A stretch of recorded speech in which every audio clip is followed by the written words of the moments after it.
there we go.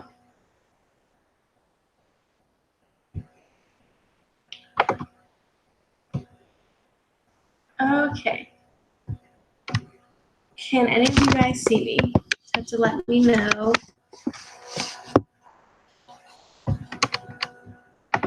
This is super weird and okay, I'm live.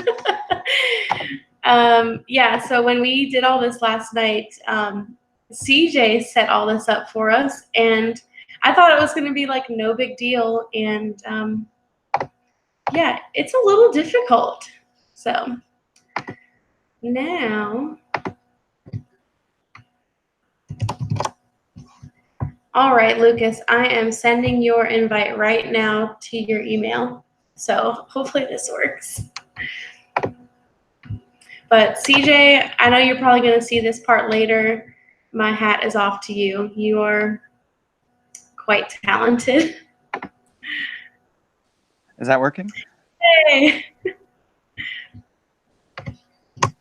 seems like it's working. Oh, just a second. I'm going to have to mute Yep. the video that I have up here.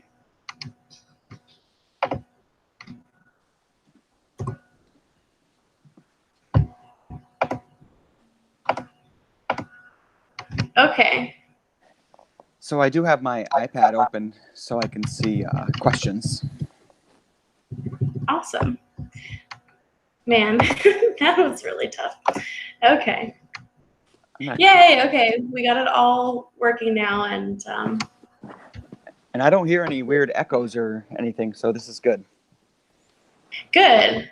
And I would find some headphones to fiddle with, but I don't have any that are that tangled up. I know a guy that can untangle headphones pretty good. Very slowly. They were knotted, okay. Yeah, that was rough. Oh. Okay, I've figured out how to like pop out the chat, so because if I don't watch myself, I think it'll be a lot less chaotic for me. Mm-hmm. So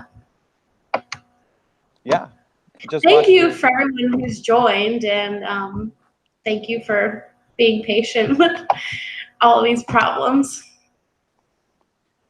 We're trying to go on like unmarked territory here with this sort of stuff, I feel. Yeah. No. We are pioneers. Yeah. There could be a reason why YouTubers don't do stuff like this, but you know. Yeah. Wow. Well, there's quite a few people on here. People from all over. Now, I just watched your new video, and I'm addicted to antiquing, you know, like you. So we can talk about that. Yeah. Well, I've done quite a bit of thrifting so far, and it was kind of funny, like picking out all the stuff to show in the video because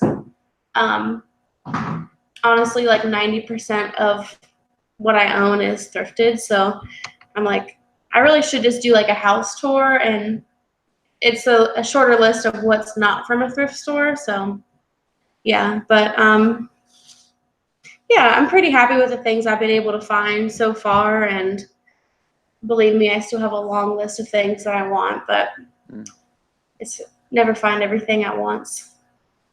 I feel like you're well on your way to becoming an antique dealer yourself. Oh my gosh. I think that happens to people that like antiquing. You can't come in the video. Okay. You know, I always find that like one crazy person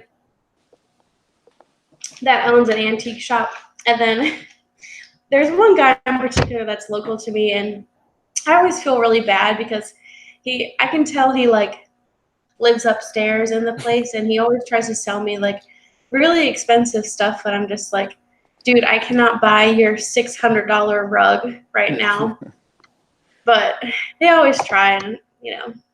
I went to a place, I drive around a lot for work, so I'm all over upstate New York, and I went to a place one time that was just full of art specific, and this place was huge. It's the size of a grocery store, and it's just all sorts of art. And this guy, he doesn't even know what he has, right? So I found this amazing piece in the back corner. It had stains on it from getting dripped on, but it was awesome. It was like I'm not an art major, but it was kind of abstracty. And I was like, "What do you Hmm. want? What do you want for this?" And he goes, "Oh, something like this. No frame, nothing, water stains." He's like, 1,200 probably. And Oh my gosh. I was like, twelve Wow. hundred dollars, like. So yeah, Wow. I didn't buy it, and then sad enough because I think places like that are just gems.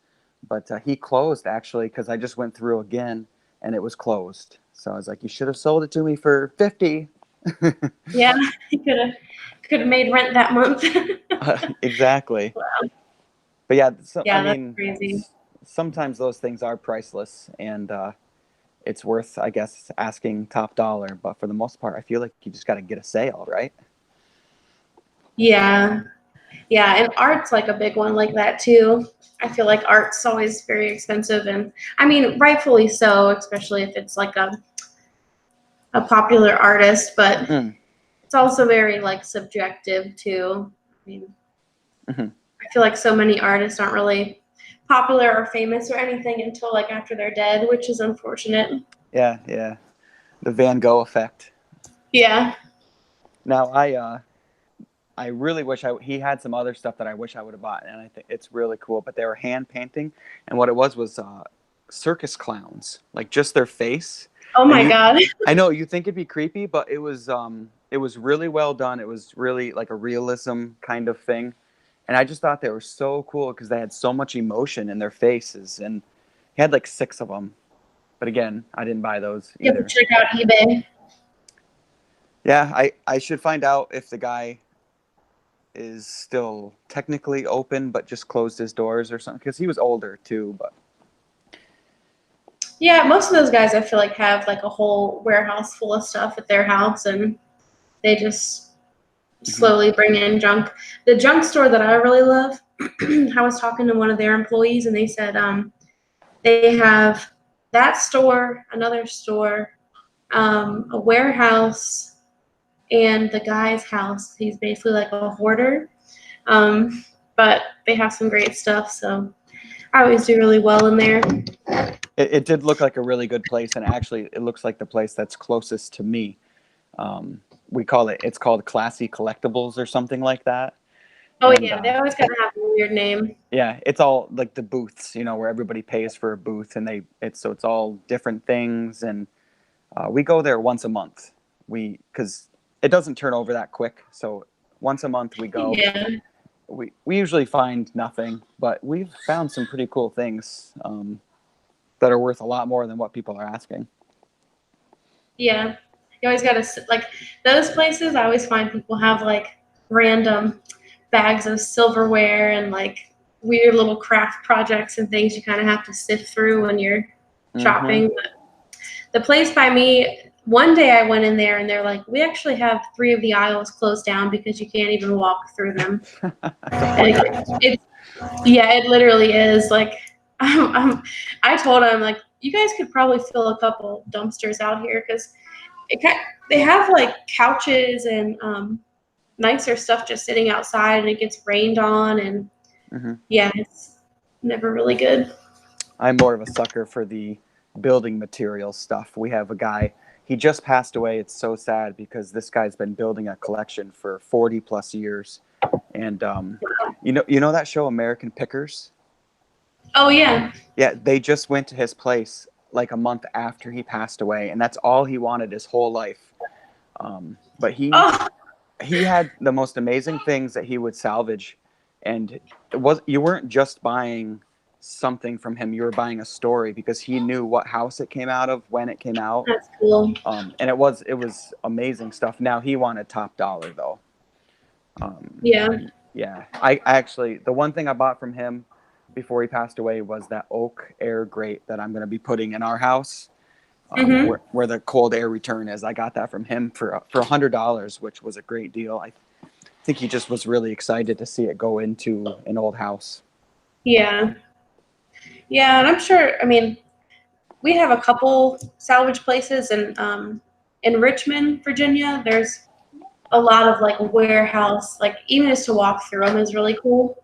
And I went with a couple of my friends and we were walking around, and I always like the metal stuff, like any kind of hardware or whatever. And we kept seeing all these little cool brackets that were like diamond shaped and all these cool different designs that go around doorbells. And finally asked how much they were because I was thinking I could use them for like a craft project. I think they were either $60 or $80 for like this little tiny bracket. And yeah, I mean, they make a ton of money, so I know someone's paying it, but yeah, it's just crazy. Yeah. They had a whole wall of them.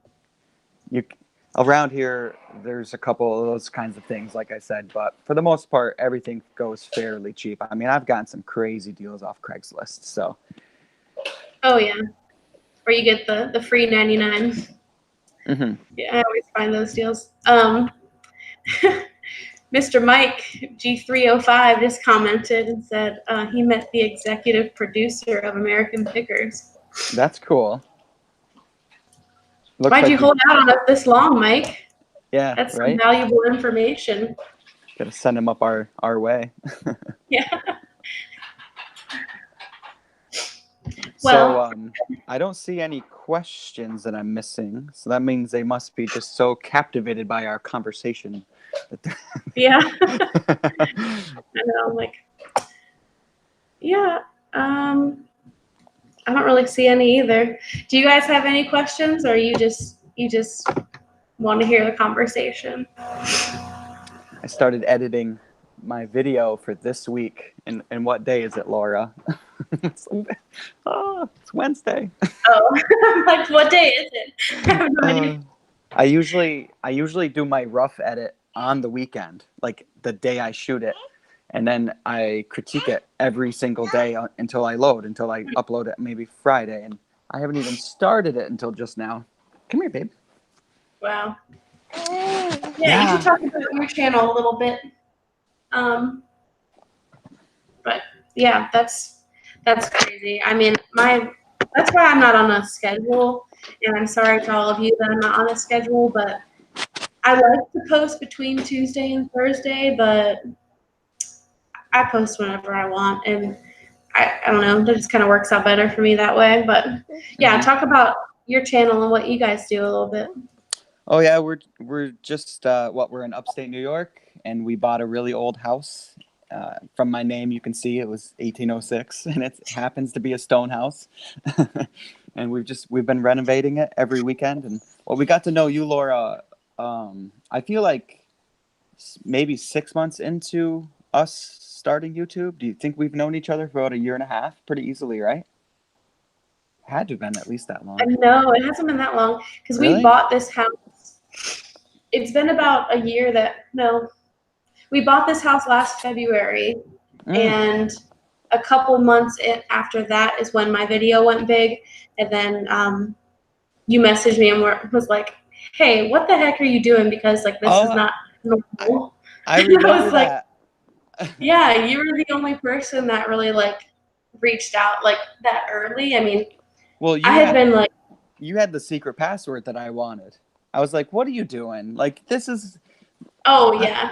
I'm uploading every week, and then like you uploaded a video of a walkthrough, and it's great. Your old house is great, but it's like I'm doing something wrong. The video totally sucked. It wasn't your best video, I'll tell you that, but it was also your first video, which everybody's first. My old videos are hard for me to watch. They're very cringe.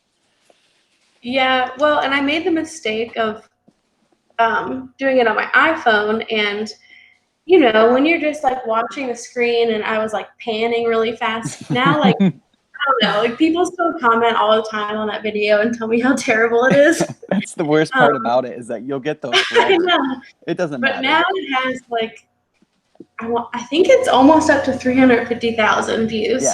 Yeah. And like, so I'm sorry to everyone, but that video is like never coming down.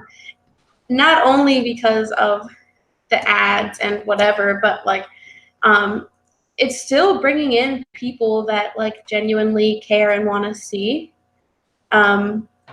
So yeah, I mean, it's still like doing good things for me. So I just hope that people can get past that first video and continue watching. But yeah, you were the first person that really reached out and said like, "What are you doing?" And I was just like, "I don't know."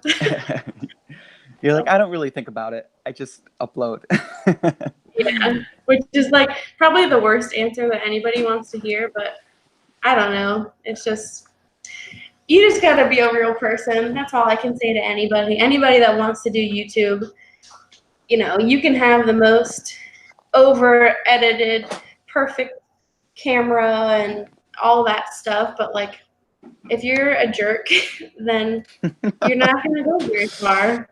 So It's true. that's And all that is. that's why I liked your first video, is I could tell that you were real and that you were very easy to listen to, very easy to watch and walk through the house. And you've never deviated from that, where I feel like I struggled immensely to talk to a camera. Like I would, my face to face is far superior to me talking to a camera and then trying to edit that. But you seem, you have no background in that sort of thing. You've always been just someone easy to be able to just. I don't know, because I'm the opposite. Like, I don't know. I guess all my cares just go out the window, because I know if I do anything dumb, I can just edit it out. And believe me, there's plenty of parts where like I'll be like waving my hands around talking, and then I'll just like just do something really stupid for a minute just to get it out of my system. That would be probably a great video, just to post all that embarrassing stuff. But yeah, but face to face, even live, it's kind of awkward for me, just because I know I can't really mess up too much. But yeah, I'm just more comfortable knowing I can edit. So I guess that makes me relax. But we actually got some questions popping up now. Let's have it. Let's see.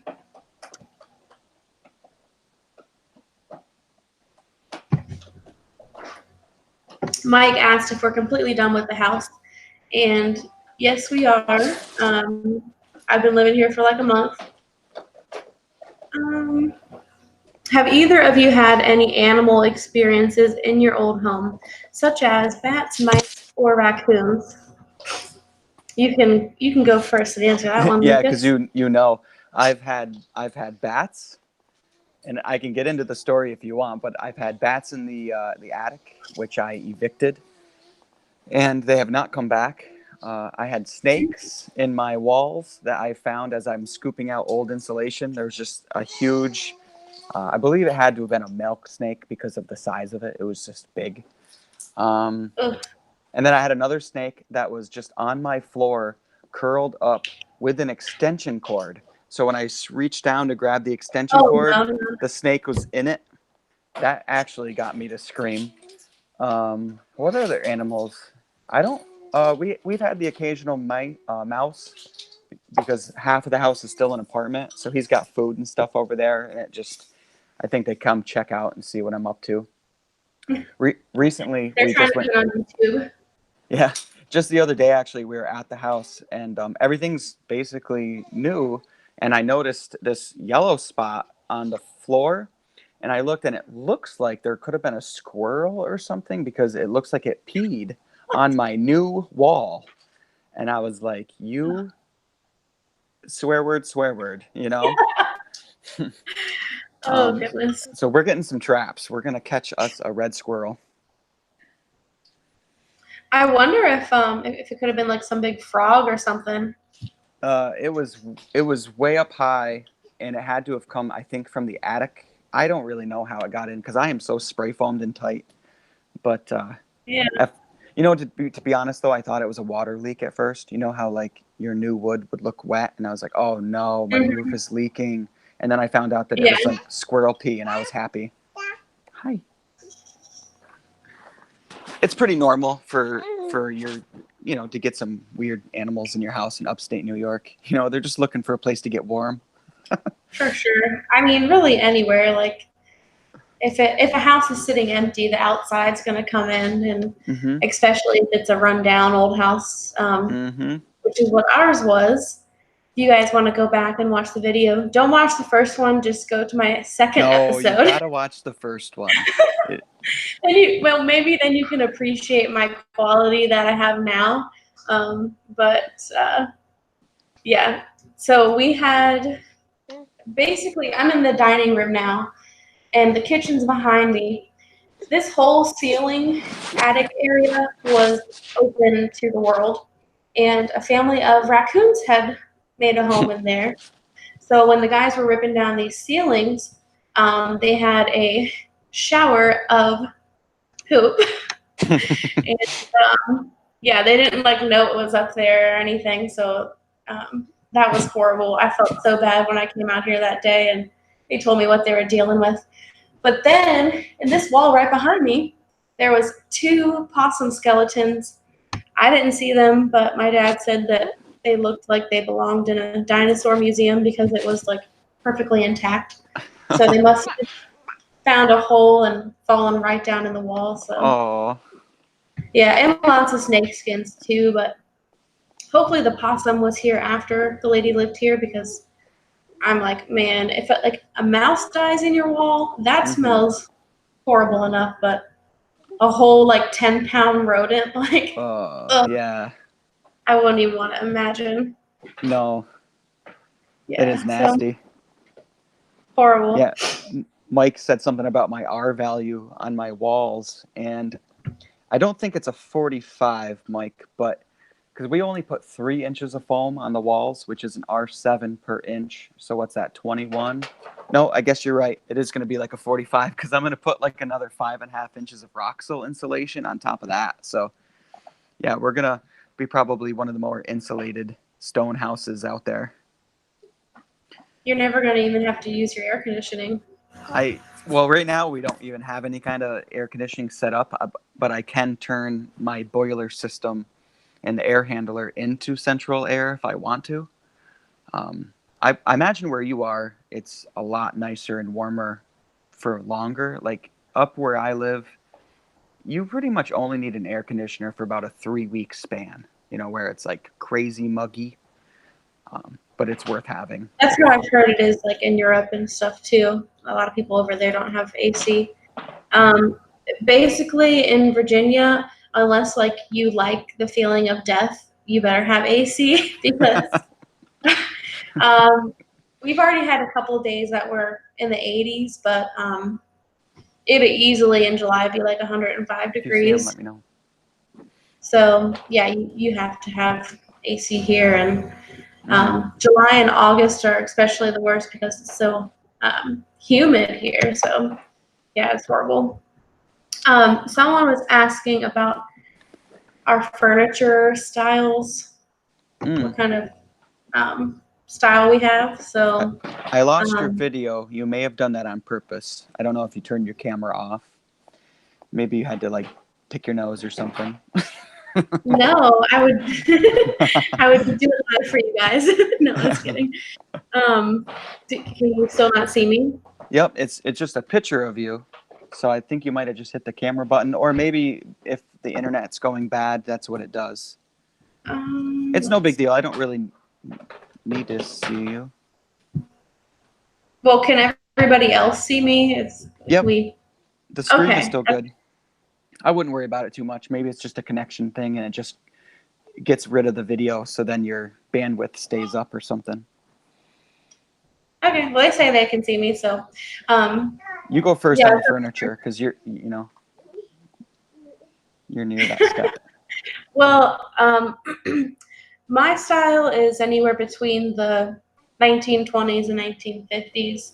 I like mid-century modern the most, and yeah, pretty much I will go to the ends of the earth if I find a good deal on one of those pieces.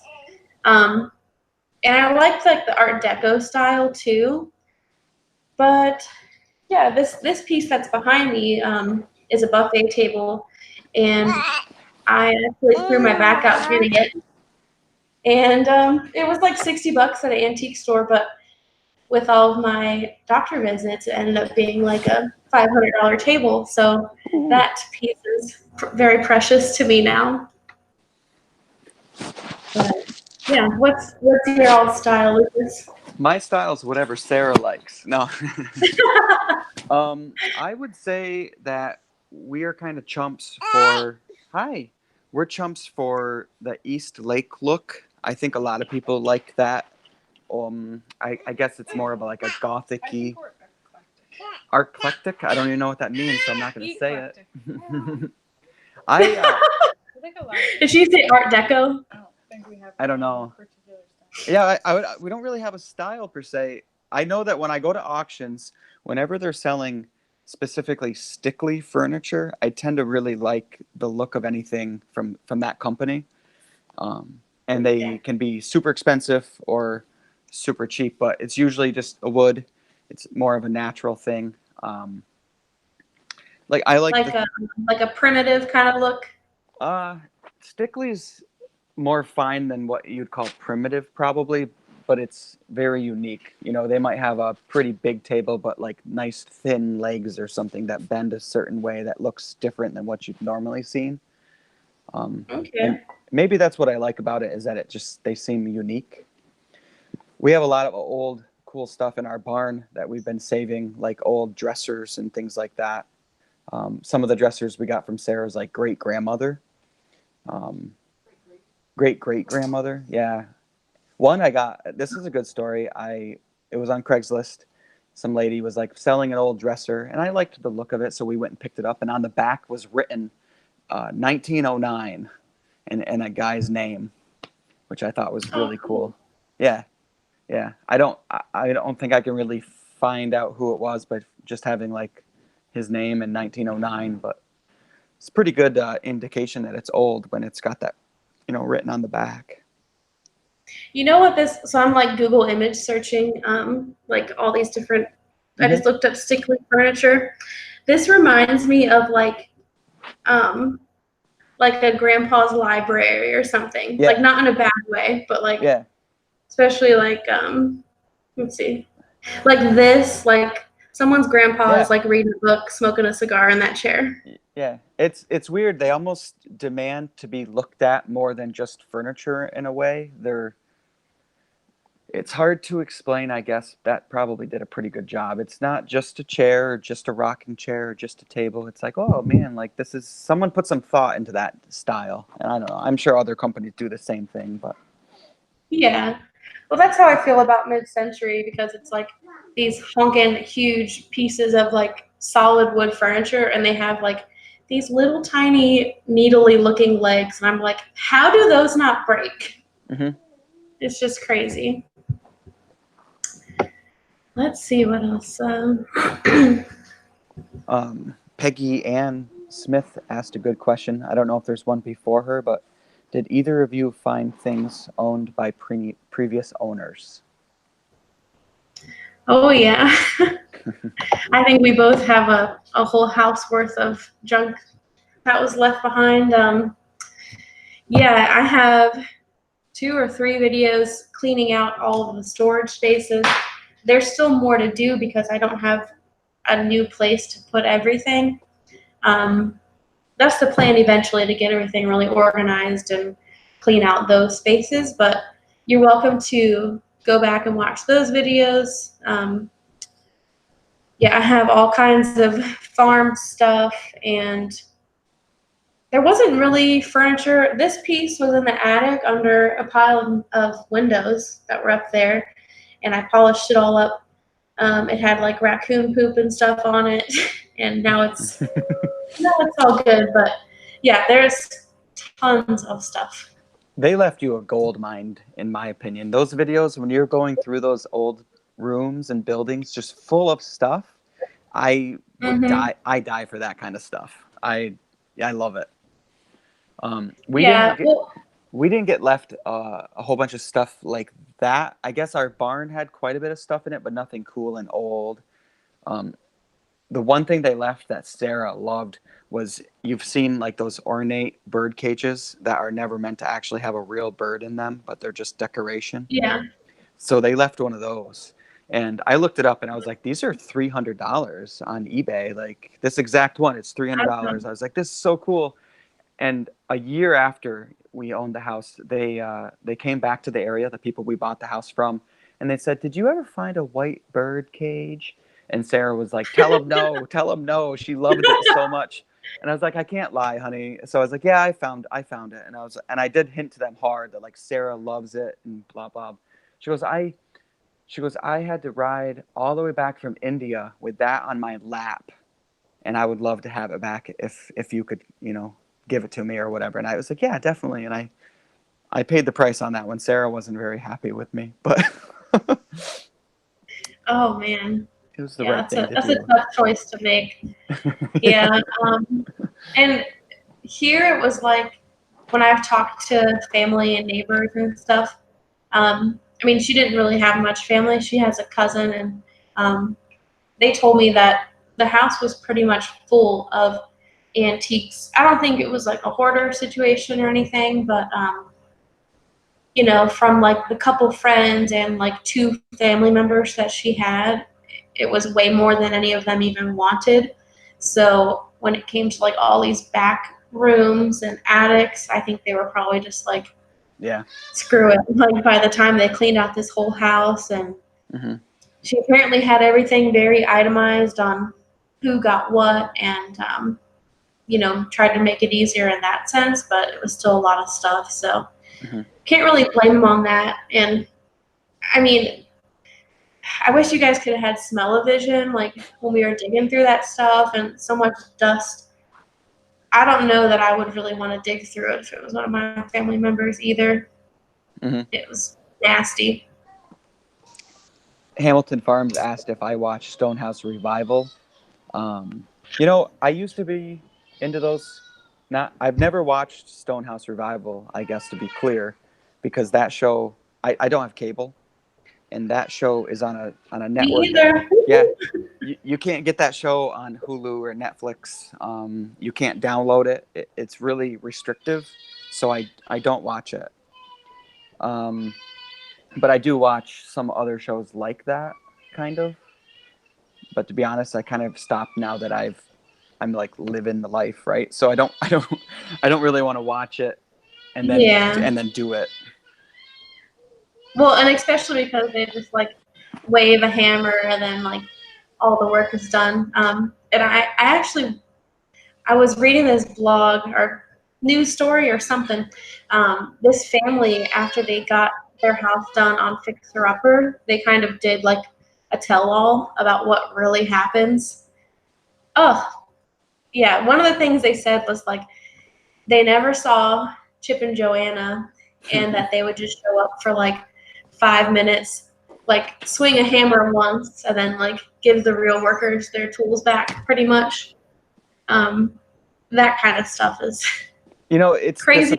it's disappointing, but like I guess I'm not surprised by that, right? Like I would almost expect that, you know?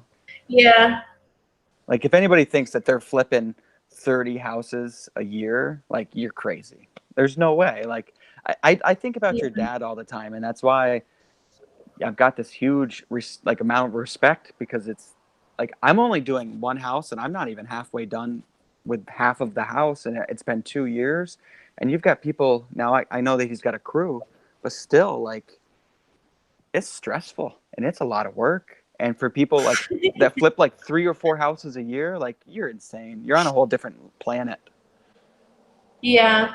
I mean, your mind just has to be totally devoted to that 24/7. And I mean, luckily, I think he likes talking to me about it because um, I understand, and he doesn't have to explain what permit he has to get, or what next step is coming. He can just talk to me about it, and I know because I've seen him do it a million times. But um, and I've told everyone before, like he usually does new construction, so this house was really like a labor of love. If it was for anybody else, he probably would have just sold the house as is. But even during this house, I think he built 2 or 3 other new homes and sold those at the same time that he had all this going on. So I mean, it's insane. Like he only sleeps like 5 hours a night. I don't know how he does it, but I know the people that he works with are probably pretty happy because like you know, his plumber always knows that my dad's going to give him work, and Yeah. it's always like, what's the next project? They don't have to go meet a stranger and build a new relationship every single time. It's just guaranteed money for them, so that's probably good for them. But does he get into rental properties at all, or does he always sell it? So when I was younger, he had a couple, but once he like was doing better, he didn't really mess with them just because dealing with renters, and he had like a couple situations of like, you know, a house getting tore up and like stuff going to court, and that was when I was really young, so then he kind of got out of it. Now he does have a rental property now, but he has a rental manager. So she's a realtor, and she's the one that collects the rent from people and works on all the contracts. And if they don't pay, you know, their rent, then she's the one that goes after that. So he doesn't have to do all the negative stuff that he didn't like about it before. Yep. So yeah, that's kind of all that. Yeah, renting's not for everybody. Sarah's parents rented for a little while. They had an extra house and they were renting it, and every single family that ever came in basically would destroy it. And it'd be families that you wouldn't expect to. It would be like teachers at the local high school, and they'd go to leave and you'd find like a room full of empty beer cans. You're like, how does that happen? But Yeah, well, he had one rental house, and there was a family living there. It was supposed to be like 2 couples, but by the time their lease was up, they had like snuck in other people. And I think for them, they were paying like by the person. It wasn't like one sum. They had like 7 people living there. And not only for like the breaking of the contract was he pissed, but because of like the drain field was really only set up for like one family. And, you know, there was kids, and like he was really worried about that because drain fields are not cheap. So I think a lot of people think that renting out their house would just be really simple. And even me moving from my house, a lot of people said, why don't you just rent it out? But it's a 4-year-old house, and if it was bad enough, someone destroying it, it would like never sell to someone else like for as much. You can never get some of that value back. So yeah.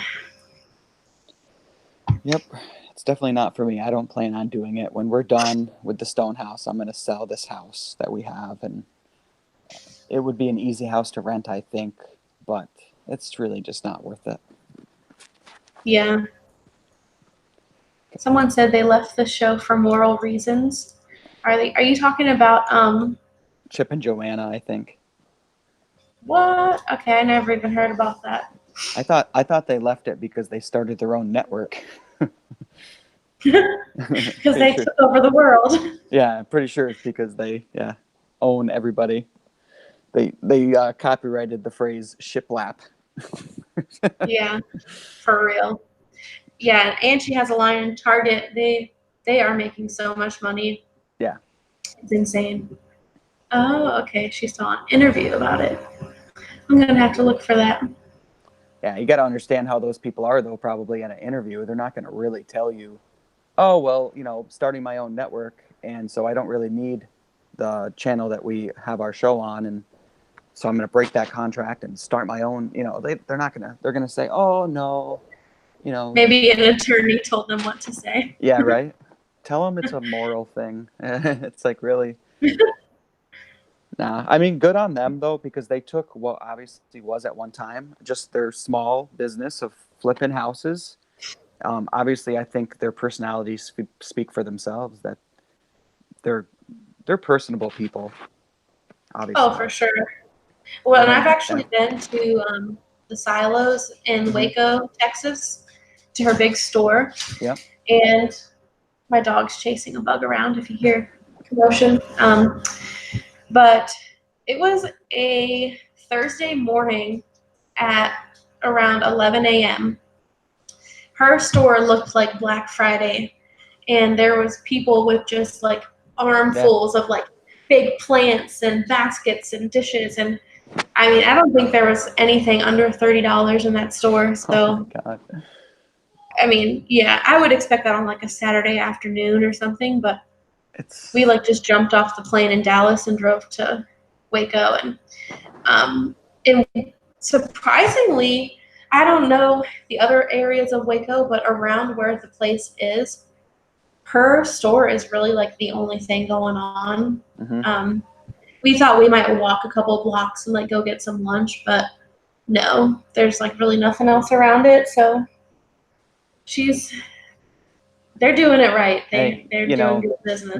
you can't knock success like that because they did it by hard work. They didn't just get lucky Oh or yeah. something. Got a good question here. I think she's asked it twice, so sorry about that. It said, "Do you guys like other historic homes, like plantations or other?" You can go ahead first if you'd like.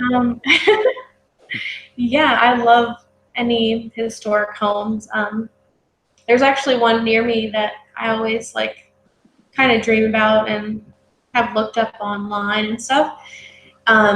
It kind of looks like a saloon, and it just has like it's this. I don't want to describe it too much because people could probably find it, but um, it's just this wild looking house with all these porches and windows and doors, and it looks like I don't know, it just reminds me of the Wild West, and it has lots of little woodworking things around the porch posts, and right now it's being used as an apartment. Like Mm. I think it's one lady owns it, and then she has like 4 separate entrances for different renters. But and it's definitely dumpy. Like it would probably be like a total gut job, but that would be a place I'd want to live at, and Tell your just dad. in Virginia in general. Oh my God. Next. Well, so there's a realtor that's very close to me. Actually, my mother is a realtor, and I had posted this picture of this house before, and she saw it immediately and was like, "Yeah, we could go talk to them. We could get you that house." I'm like, "Slow down." But if I ever see it for sale, I think I probably whisper in my dad's ear. Yeah. Yeah. So for me, we have a lot of houses up this way because it's. I think most of the towns around here were founded early 1800s. So we have a lot of old brick houses. There's another beautiful stone house right down the road from me. A lot of big Victorian houses. So yeah, I'm a sucker for that. If it's old, I'm gonna probably like it, just because I respect the level of craftsmanship that went into those things. Uh, we have a thing that's really, it's not super close to us, but we try to go to it every year. It's called Bolt Castle. It's in the Thousand Islands on the St. Lawrence River. And what's really funny is they completely renovated it, and it's a castle that a guy built for his wife. And then I think she Wow. died. She died before he finished, so it's kind of tragic. But they restored it to when they originally were building it, and then whatever. She passed away. He stopped. Whatever. Um, so we go every year, and it's just amazing. My kids love it because they have ballrooms. The kitchen is bigger than you could ever imagine. They have this underground like bathing area where they have all these little pools and things like that.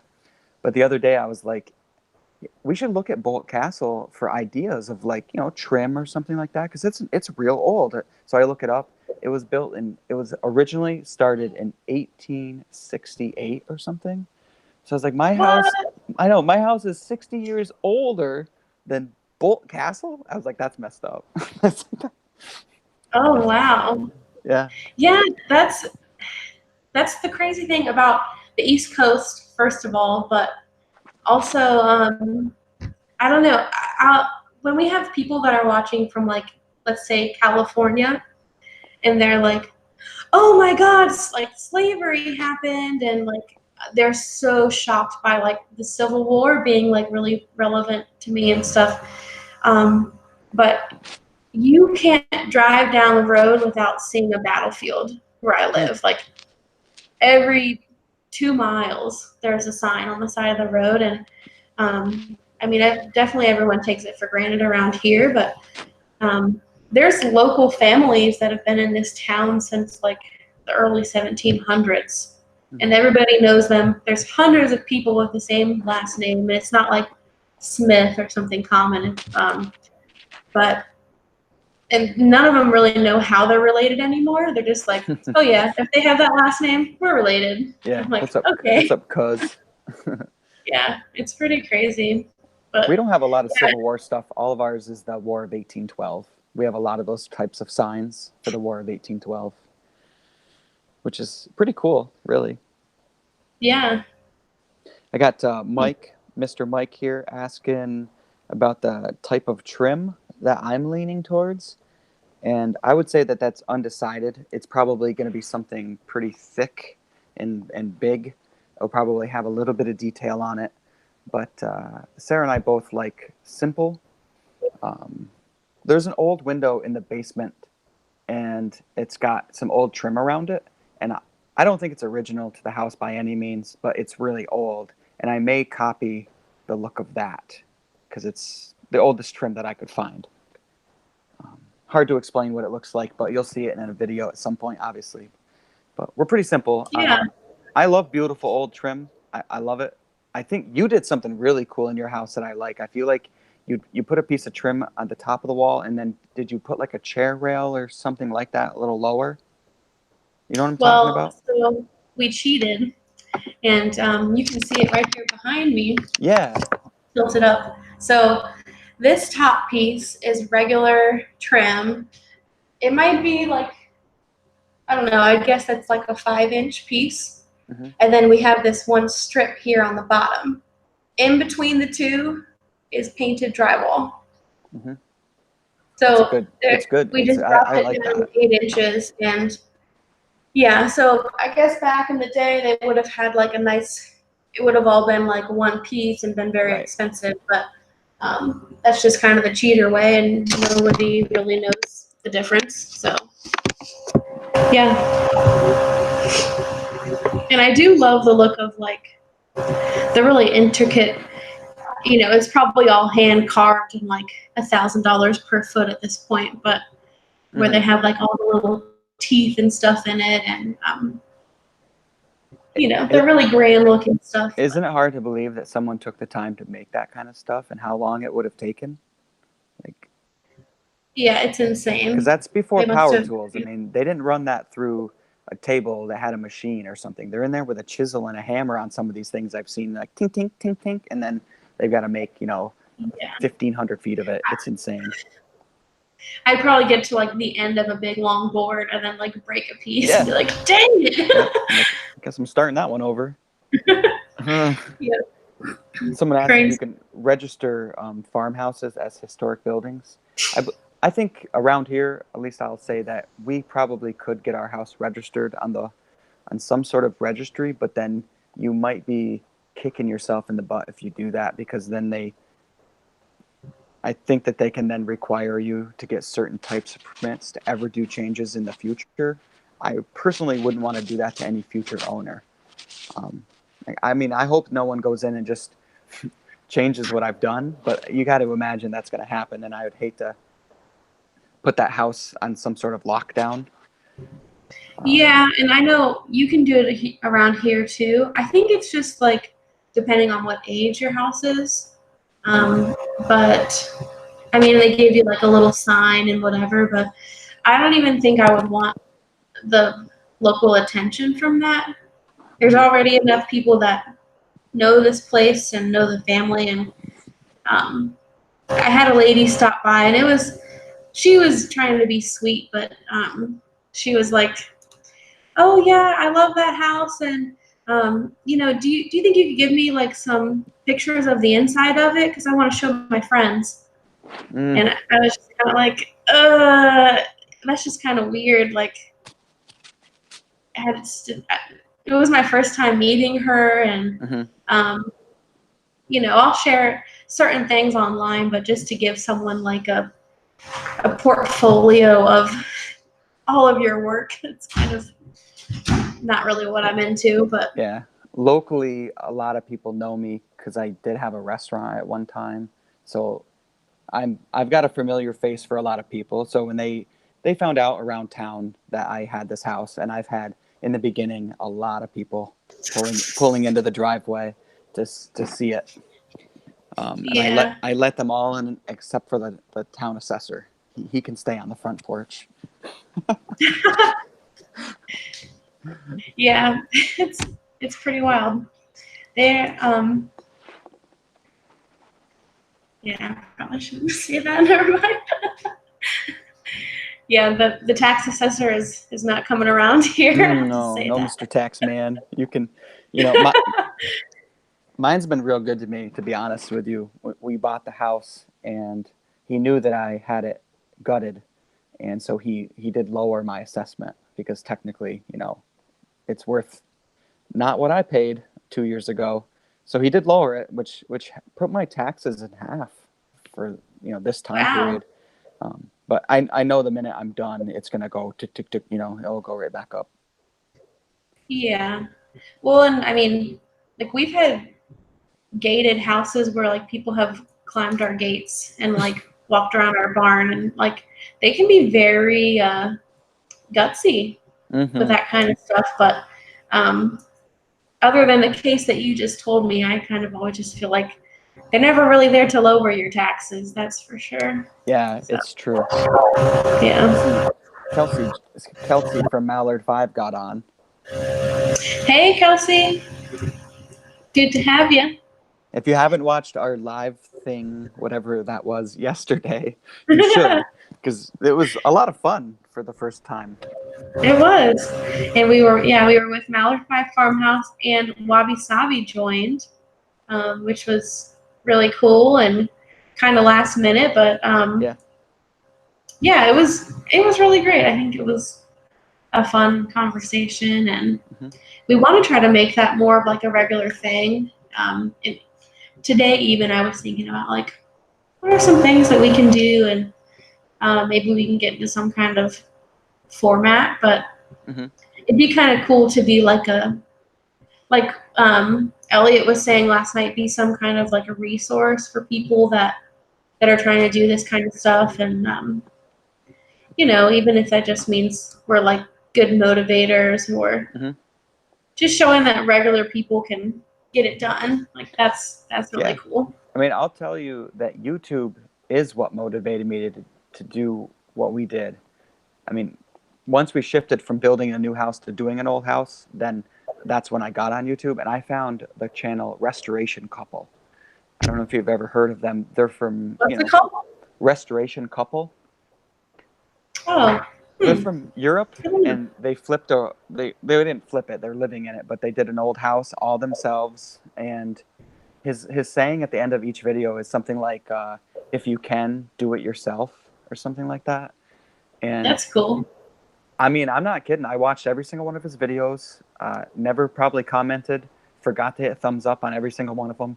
But he motivated me hard to just be like, I can do this. I mean, why not?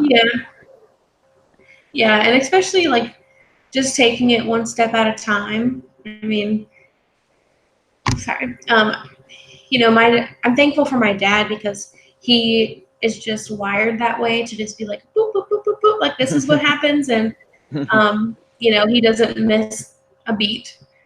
But I think it can be very overwhelming. And I'm sure you see the comments on your channel too of people being like, I've always wanted to do something like that, and I'm living vicariously through you. And it's like, dude, there's enough of these houses out here that are dumps that the county is just like giving away.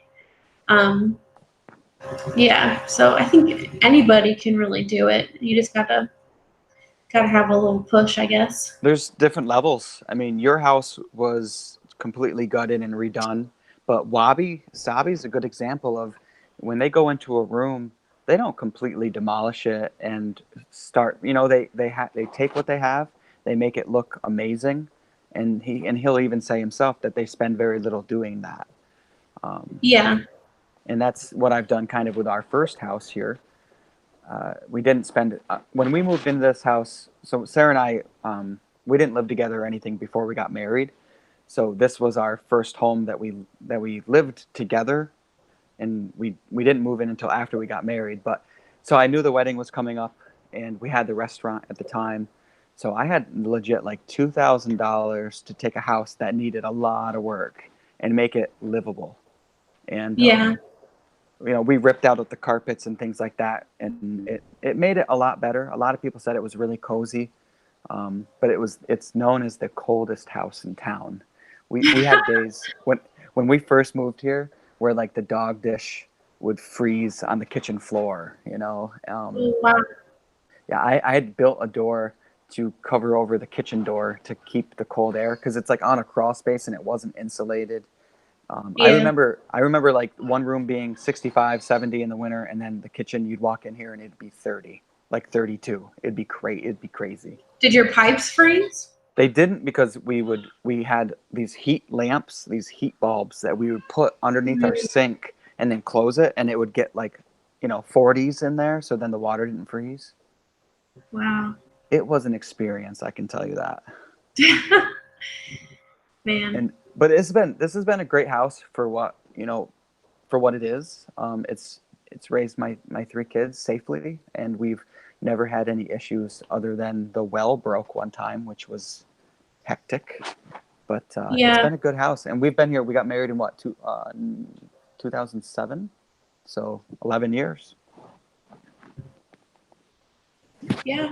And I think that's good. Like, I think I was very fortunate to live in a new house, my last house, but I've lived in all different kinds of houses and different sizes, and one of the first houses I lived in was actually an old farmhouse. Go figure. And I swear it was haunted, but I have some really fond memories of being there. And my dad, a fun fact about him, makes the world's best pancakes, better than IHOP or Cracker Barrel or any place that you say makes good pancakes. My dad's are better.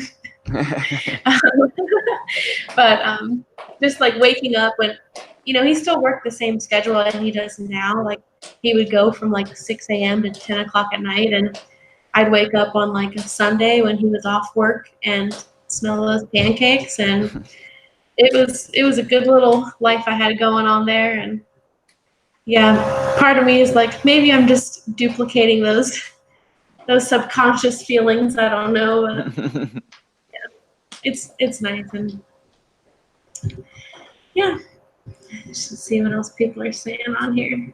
Yeah, it was a nice comment. Someone said that they like that we're building a community. Yeah, it's been really cool, like meeting people and helping each other. And I mean, these conversations are amazing, but there's like so many that you guys never see that go on behind. Like, if I get a really like terrible comment, I share it with these guys, with DJ, and they're always like, hey, like, don't worry about that, and vice versa. Mm-hmm. Like, we all lift each other up, and when I can't get Google Hangouts to work, we'll help each other out with that kind of stuff too. So it's cool. I was joking around the other day with somebody, and it's a fun game to do, Laura. You should try it, where you read every comment negatively, right? It's really fun because every comment, I guess this is what to get out of it, right? Every comment can be read in your head a certain way to make you feel like it's negative, even though they probably didn't mean it. So, like, if you read your comments, like, great job, the room looks awesome, or something like that. Like, Like, such Oh hard man. work. Way to go. So when I A get like great a, video. yeah, like great. I don't know. That's so funny. I read the bad comments. I read every comment that I get, and I plan on doing that until my channel is so big that I can't. But the bad ones hurt. You know, you get some, and you can't help not take it personally. And it's no different than when I had the restaurant. If someone didn't like the food, I took that personally because I try my best. And if someone doesn't, if anybody, it doesn't even matter if they're just a person on the keyboard, 5,000 miles away. It's like, oh man, like, you know, the guy was disappointed in what I did. But what Yeah. offsets that every time, and I know that you'll agree with me, what offsets that every time is the hundreds of thousands of comments that you'll get that are positive, right? Oh, for sure. Yeah. And like people's sense of humor, like someone commented earlier and said like um, something like, good thing there was only 16 crazy people that didn't like this video. And, it's kind of funny to see like people will stick up for me if I have someone that's rude or, Yeah. Sometimes I just like will remove the comment so that no one feels like they have to do that for me because I'd rather them just be ignored. But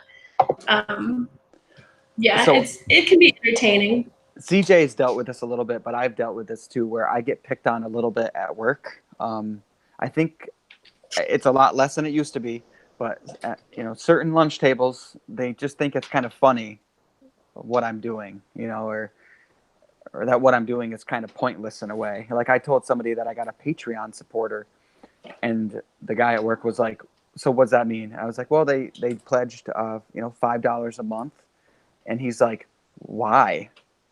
Like, well, I go, "They think that I'm entertaining and they like what I'm doing," and he's like, "What?" He was so irritated with me. Yeah, I don't know. It is hard to explain, I guess. Why do you feel the need to record? And I tell them all, without YouTube, I would be so burned out, and it'd be almost impossible for me, I think, to motivate myself. It's those comments and people that are like into this, and they're like, "You can do it, keep going." Yeah, for sure. Yeah, it's a huge motivator. And Kelsey's saying that she's so nervous to get bad comments. She's going to have to get some thicker skin. And, Yeah. CJ's already got some, I'm sure, but the first couple ones, like sometimes people will find that little place to poke on you that you don't want to be poked. And Mm-hmm. those people I just try to automatically delete. But Yeah.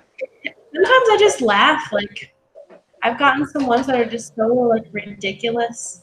Mm-hmm. People say, like, I don't know, that I'm just like super boring and my video is not entertaining. And I was just like, okay, well, but then that same person comments on like 4 different videos. I'm like, but you watched them. So Yeah.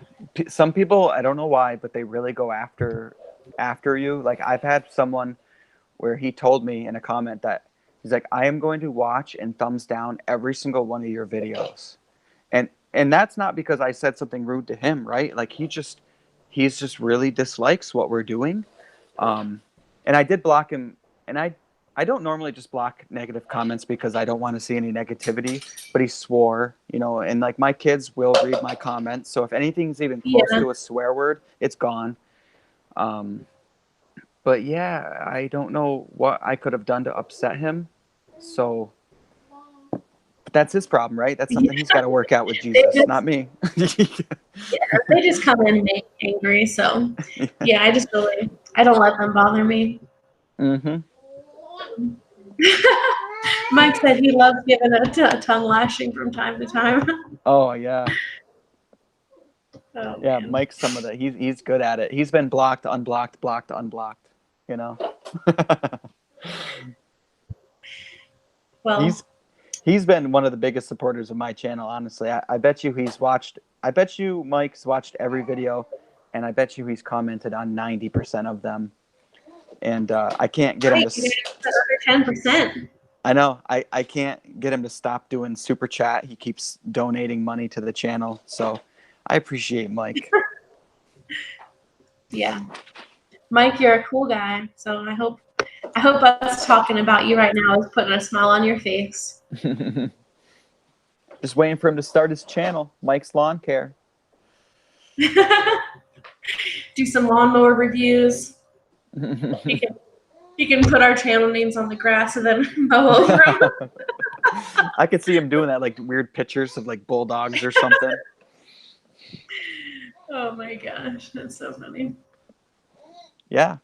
No, I think this is a good idea. As far as going live, I know I talked to my sister Laura. I don't know if this is the time to talk about this or not, but she said she would be down, her and her husband Matt, to come on.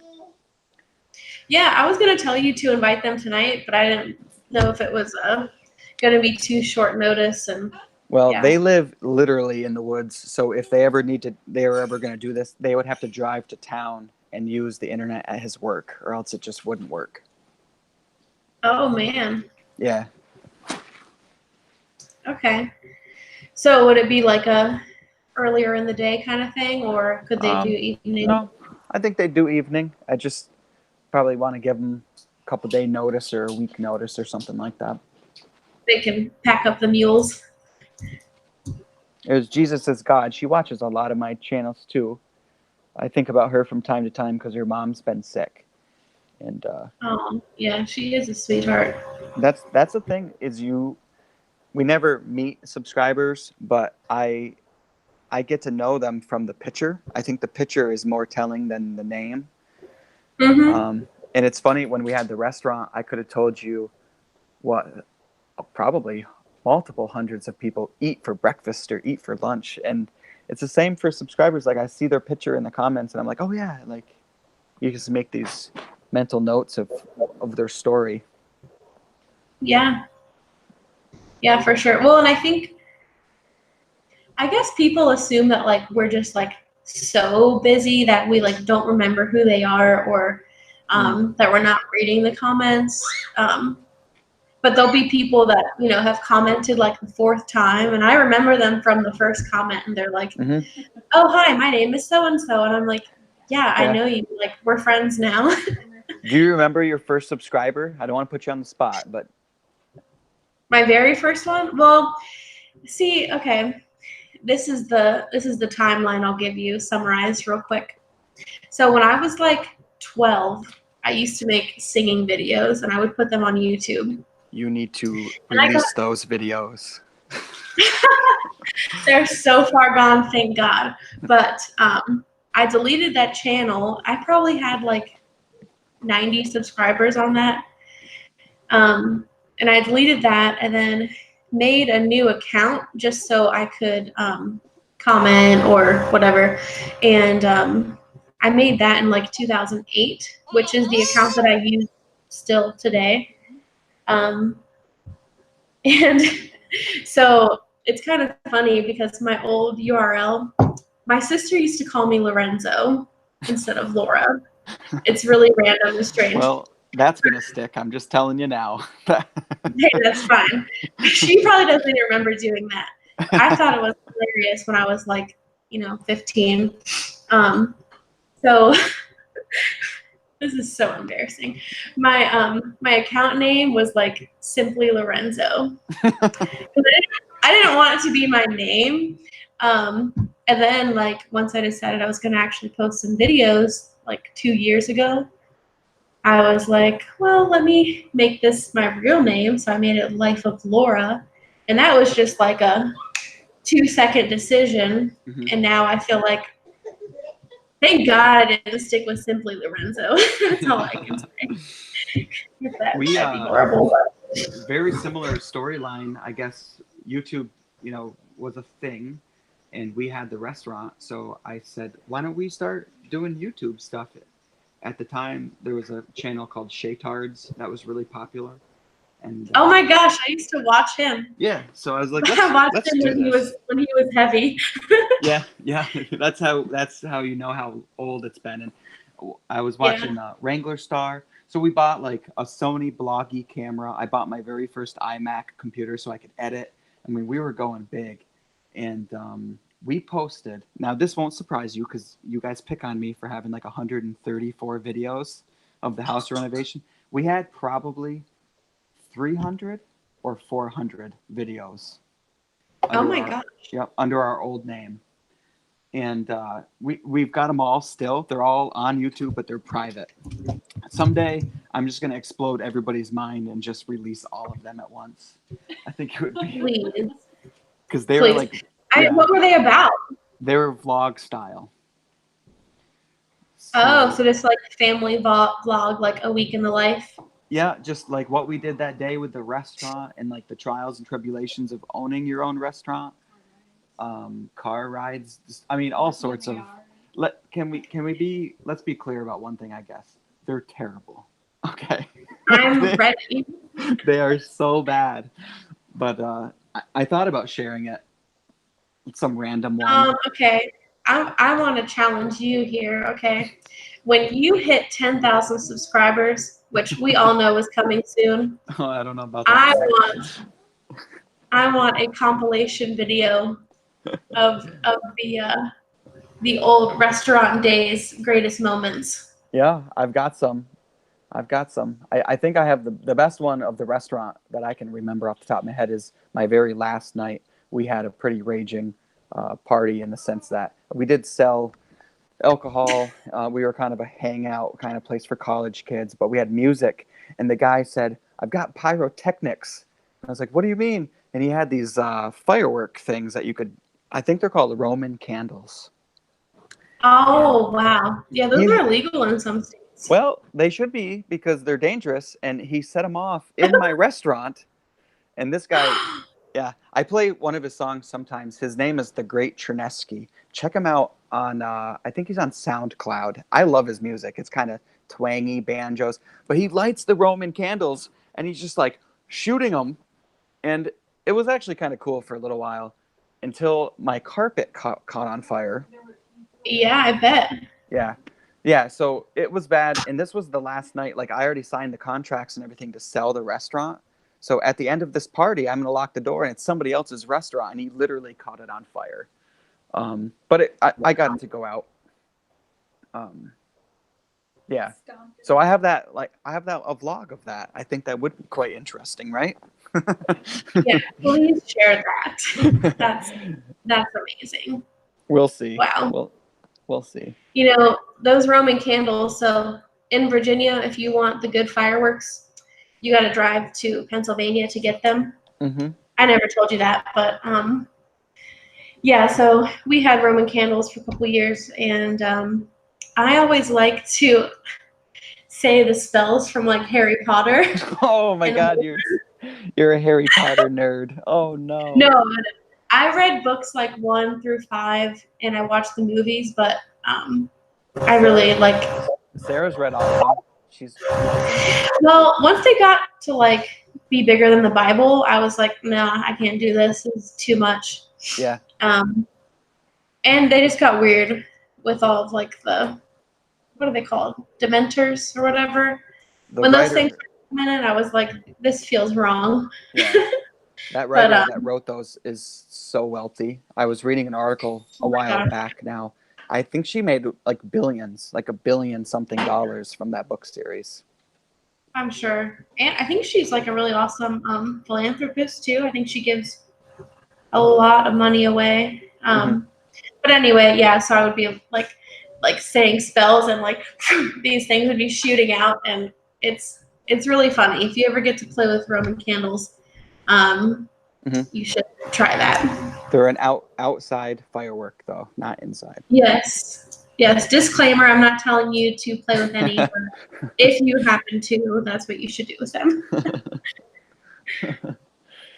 So I don't see any. Well, I don't know how long you're willing to hang in here, Lucas, but I guess CJ's going to be joining soon. And,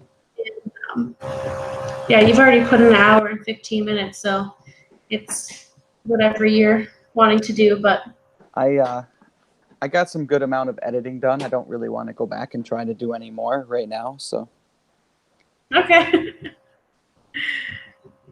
you know what I'm doing I'll give everybody a sneak peek that watches my channel. I've never done the true kind of like before and after type of edit because I work just the weekends and I show what I got done on that weekend. But for this video, I went all the way back to the upstairs floor for the bathroom from when I first started pouring floor leveler, and I'm trying to do some sort of a video that shows the whole job into where we just grouted it last weekend. And it's proven to be difficult. Well, I mean, I think I've always said those before and after any kind of basic, you know, Laura style videos, just sweeping panoramas. And it works better if you do it with your iPhone and move around really fast. People seem to like that. Yeah. Perfect. You've got the technique. I know. We should post a video.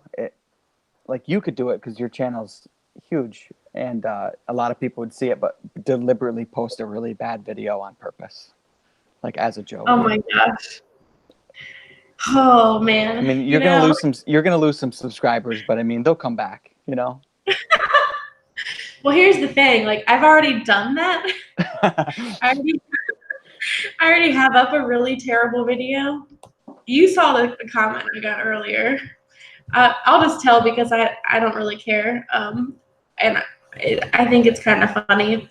But a lady told me that I was no celebrity and I should not be making these videos. And I have no idea what I'm doing with a camera. But then she watched like 3 other videos, so it's just funny. And all I would say to something like that is that you have a channel with 14,000 subscribers, and I have friends that say, I'm going to put videos of myself burping and get more subscribers than you. I get that all the time, and I go, dude, you have no idea how hard it is to make videos, put them on this platform where there's millions of videos getting uploaded every single day and be found. Yeah. It's so difficult. Yeah. And for you to have that many and it's kind of a short amount of time, but like it's amazing. And yeah. I mean, I still like, I have my theories of like how I do things or whatever, but I know at the end of the day it's just like total luck, and for whatever reason YouTube shared my video and I'm thankful that they did, or they pushed it or whatever. I always watch like the traffic sources and stuff. Mm-hmm. And I mean, I think when I was kind of starting out, most of my traffic was coming from like at the end of the video where they have the suggestions for other similar videos. I think I was kind of piggybacking on other people's videos. So I'm thankful for that. Mike, I don't know what you're talking about, like I-95 or what is 81? I'm not sure. And Jesus is God. You said you can hear a motor in the background. You're probably hearing my main road out here if you're talking to me, because I think that's just feedback, some sort of feedback that comes and hums every now and then. Oh, okay. It's probably me just like fiddling with things because I can't sit still.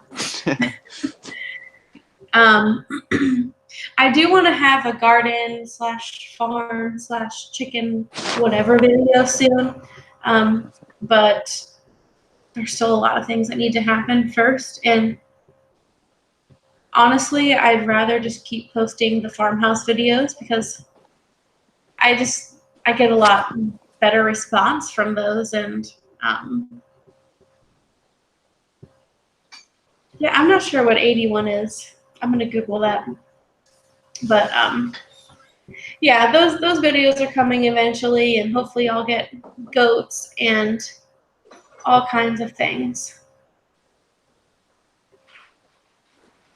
Cool, Ben. Well, thanks for joining me here.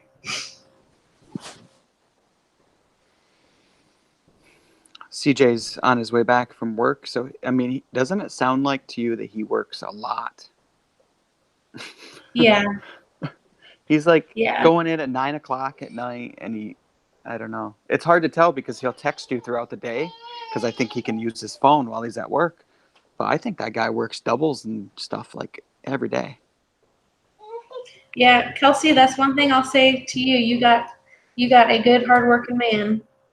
That's for sure. That's a good question. How much time do you spend not only on creating videos but editing and planning? You can go ahead with that one first. Yeah. I don't plan at all for the videos. I can tell you that. Like it's just what I'm doing that weekend, right? So I just try to set the camera up in the most interesting angles possible to shoot as much as I can. I try to get a mix of me slowly doing it and then try to do some time lapse kind of stuff.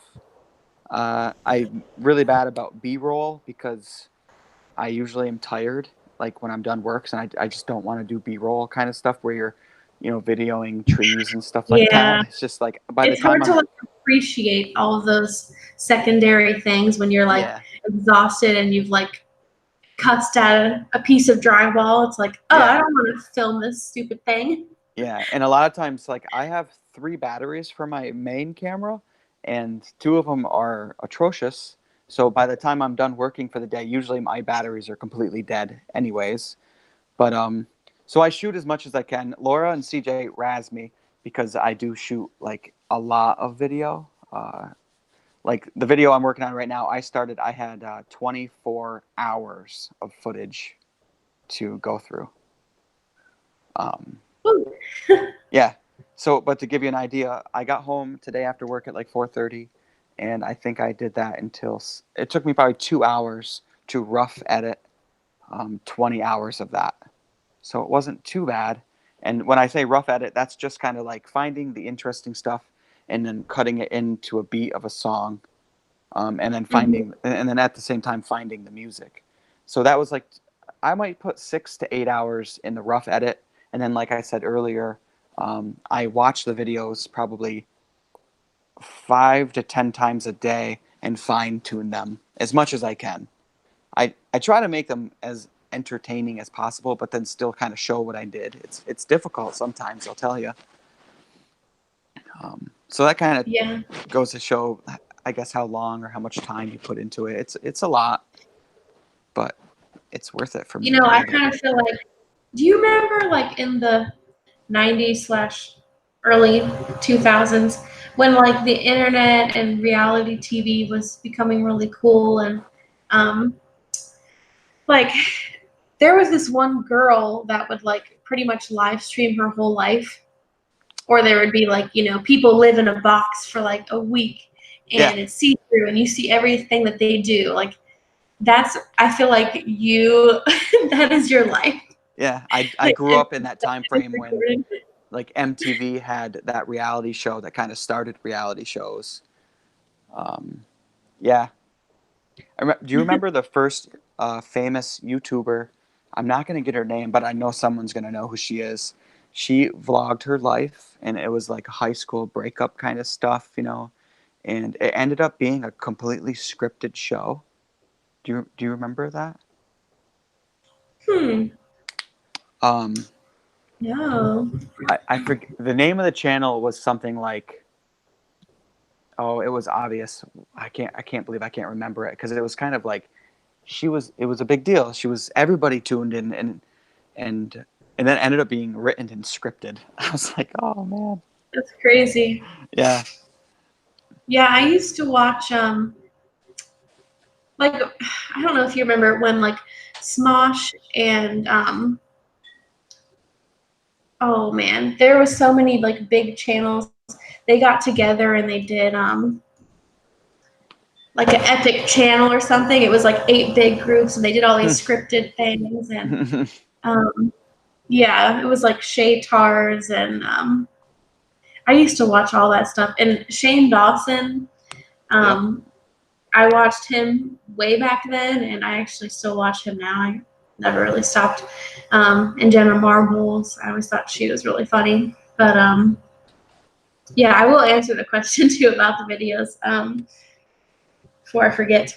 So mine, You can basically say that any video of mine that you watch, if it's probably going to be 2 to 3 times the length before I start editing. So if it's a 10-minute video, I probably recorded like 20 to 30 minutes of footage, and just cut that down. Some of my bigger videos, like my clean out videos, I had a couple hours of footage, but with those kind of things, you record a lot more because you do a lot of time lapses, which I just typically don't do because I'd rather go slow and explain things, and I just feel like it's a lot more to take in and a lot more effort. So yeah, and then my edits, it varies. I mean, the video where I did the history with the neighbor, I literally edited like 9 to 5 that day. Like, I just knocked it out in one day, and that was the longest I've ever spent editing, but I had to like transcribe everything we said. And the shortest time I spent editing is probably like half an hour. It just depends. So I do want to acknowledge Valeria. She said that I'm real, and that's why she loves my videos, and that's really sweet of you to say. And Mike, I am probably closer to 95. I'm like a couple hours from DC. I don't really ever go up there though. And let's see. Oh, Kelsey said he works all the time. He does what he does so he can fix up the house. Yeah, you guys seem to have your situation works for you, and that's really awesome. And I think CJ is probably the kind of person that loves to work too. I mean, you have to be if you're doing all what he does. Mm-hmm. And like just, I mean, the physical exhaustion that he must feel, like, and then he like still goes home and chops wood and stuff. Like, oh my gosh. Yeah, I've lived that life chopping wood. We burn 15 cord of wood in our house right now per year. But there was multiple years of my life where my dad and I would go out. We'd cut like 60 cord of wood for him. I'd cut like the 15 for me, and then we've cut wood for other people too, just to make extra money. And it's a horrible thing. I mean, I know that some people will say like, I like being out in the woods and using chainsaws, but it's like, nah, it's hard. It's hard and it's not fun. Yeah. Yeah. I mean, I think I've probably chopped, like 2 pieces of wood in my life. And luckily, until I was older, my dad was always like the more traditional, like the guys need to do all the physical work and that kind of stuff. Now he'll like tell me I need to like toughen up and man up and like join him and help him, which is kind of an interesting change. I'm trying to find CJ's email address. Do you think, are you using your phone right now, Lucas? Yeah. Okay. Yep. I'll just have to find his email on my email so I can add him. I feel like wasn't it Mallard5 Farmhouse at Gmail? No? Oh, Kelsey can probably tell us.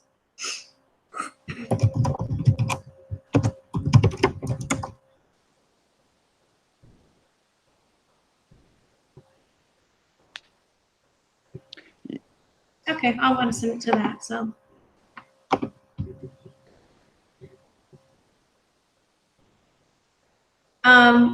Lori Ann is asking how big the crew was. The most people we had in here in one day was probably like 7 people, but it's never been one crew. Yay! I just sent you the email, CJ. But yeah, I mean, it's never been like one group. It's not one organization. So, I mean, my dad has different plumbers and drywall guys and painters and heating and air guys. There's someone different for everything. So just some days they happen to all be working at the same time.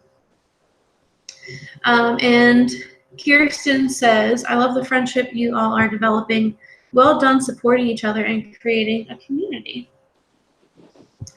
That is so nice.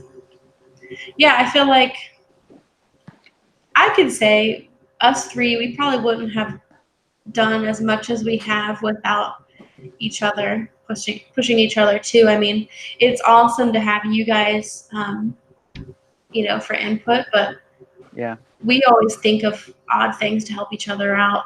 Yeah, we've definitely collabed quite a few times together, which I think helps us stay motivated to like make different types of videos, like our Halloween video. That was a lot of fun to do. That was completely different of what I'm used to. Yeah. But it's and I think And it's there's important going to to be point out another that one this year, right? that's rare. That it's rare for YouTubers to work together. It's not that there's a chip on some of their shoulders, but if you have a big channel, then you don't really want to just work with a smaller person. It's weird. I mean, I get it. It's a really hard work to build the channel, right? Like I know all about that. I post a lot of videos, and it's a lot of work. Um, so a lot of YouTubers don't want to work with other YouTubers. It's really weird, but I don't know. For me, it just made sense because you're doing the same thing that I'm doing. We're experiencing the same thing both in real life with the houses and then posting and learning how to edit and things. And it's, I don't know, if you're not meeting new people, then you're probably doing something wrong in your life. Yeah, I mean, it's kind of like missing the point of YouTube, I feel like. Like, Right. you could just go, I don't know, post your videos, take them to the library. I don't know, like, what's the point if you're not going to communicate with people? But Yeah, like yeah, imagine YouTube with like no comments. I don't even think yeah, I would do it. yeah. And, I try to imagine, like, why people wouldn't really want to work together. And the only thing I can think is, like, if they don't feel like they know you well enough, but also, like, what does anyone have to lose? Because if I work with you and then I promote your channel and then you go get arrested for drunk driving, like, that's on you. Like, and that Right. just shows what kind of person you are. That's not going to ruin my career. Mm-hmm. So I don't see why it's such a big deal. But like if CJ gets busted for a meth house, then I'm not. yeah.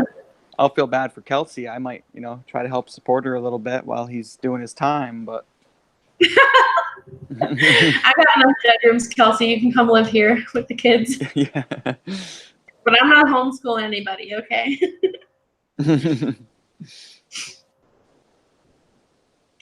Wow, there's someone watching from Lebanon. Wow. Yeah, I don't think I can find that on a map. Roberta says, I'm so glad I found you all surfing the YouTube channel videos. I like the simplicity of your videos. Thank you. I go by the simple route for sure. Yeah, my dad is like, he has like a building license and all that kind of jazz.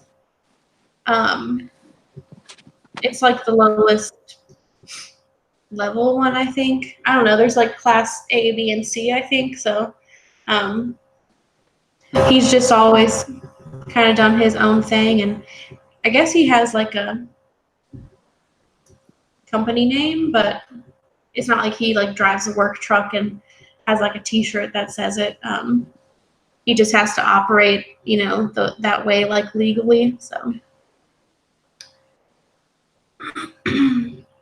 yeah, a lot of people with the kids in their videos. Have you experienced any of that, Lucas? I have not, and I know why. I did some research on it. If you have a channel that's huge, it helps if it's huge because then you're getting a lot of comments. If you're not replying to or hearting a certain percentage, then YouTube is assuming that you're not monitoring your own chat. So then if you have kids in your videos they're going to disable your comments because of some situations where people were going to videos that had kids and making inappropriate comments. Oh, So okay. yeah, so YouTube knows that I basically reply to, I mean, I bet you 95% if I can. Yeah. I heart 100% of them. So they know. So yeah, I don't think that would ever be a problem on my channel.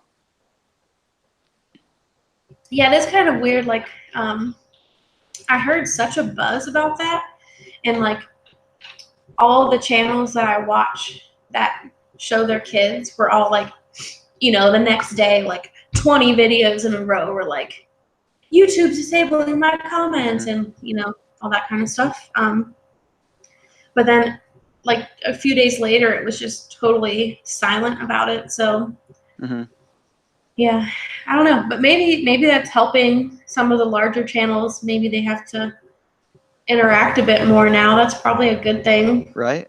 Yeah, because I imagine you can get it back. I can't imagine. I don't know. There's no real benefit for YouTube to disable the comments. I mean, it's really not good for the channels, I don't think. Yeah. Someone said that I shouldn't burn myself out, which I don't talk about it a lot, but I think it's obvious by now though. I only work weekends, and then I do work for the government, so I sit in like a nice cushy chair with air conditioning 5 days out of the week. So there are some weekends I definitely have worked too hard. I push myself, but I got that 5 days of relaxation. I'm like opposite of a contractor, where they work 5 days a week and have 2 days off. I only work 2 days a week and then I have 5 days off. Yeah, my schedule is very odd in that way too. I mean, I don't get the weekends off. I get every other weekend, but our payroll week is like, I want to say like, it starts on like Tuesday and ends on like Monday. It's a really odd week. So one calendar week I work 3 days, and the next week I work 5 days. But on paper I work 4 days a week. But I work like 10-hour days. So I was thinking about doing that, like changing my schedule so I could work 4 10s and then have like Monday off, because then I could work an extra day on the house, which doesn't seem like a big deal, but that would speed up our process by years if I could work just one extra day a week. Yeah. So I thought about it, but a 10-hour day at my job would just about make your head explode, because I just look at a lot of numbers. I look at a lot of paper. I'm on the phone, and I have 2 computer screens in front of me at all times. So I don't want to do that for any more than 8 hours a day. Yeah. Yeah, that's rough. Yeah, I can try to link my channel for who just asked. I don't really know how to do that sort of fancy stuff, but I'll try. You just post it in the comments. It's not too fancy. It's pretty fancy. I'm trying to get CJ on here, and again, we're having technical difficulties, but he commented or sent me a message on Instagram and said that he's the new Lucas. So it's how much trouble we were having getting you on there the other night. Yeah, I mean, I'm a pro now. I mean, we got right into this. This is... Oh, yeah, it took like 2 seconds. You know what? If I comment on the chat, I think there's a way that you can click on my name and it will go to channel. So I'm going to comment on the chat.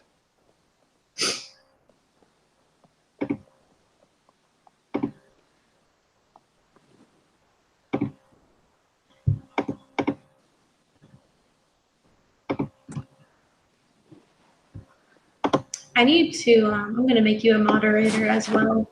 I'm not a moderator for you? I thought I was, I guess, but maybe CJ is what I'm thinking. Yeah, I think because the one night I had a live, you missed it. So, that's what you get. That's snooze, you lose. Okay. Hopefully we'll get CJ in here in a second.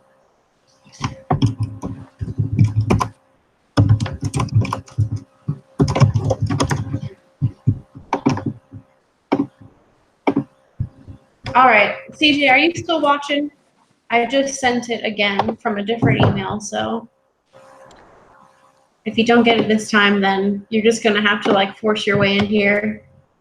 I think there's a way that he can go to the Hangouts app and see you and then just join, but maybe not.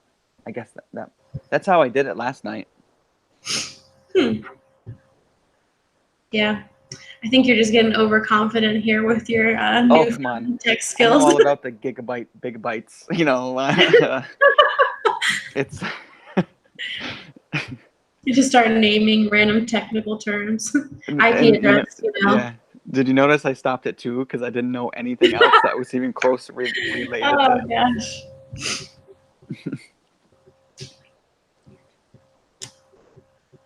The email the email took a while for mine to go through too.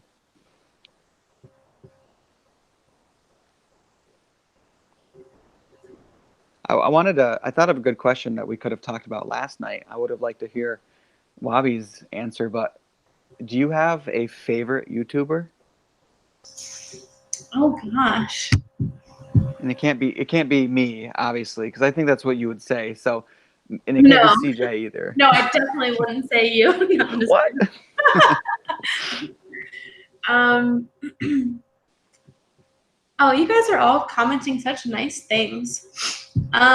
It kind of changes. I mean, I would probably have to say Shane Dawson. Yeah. There he is.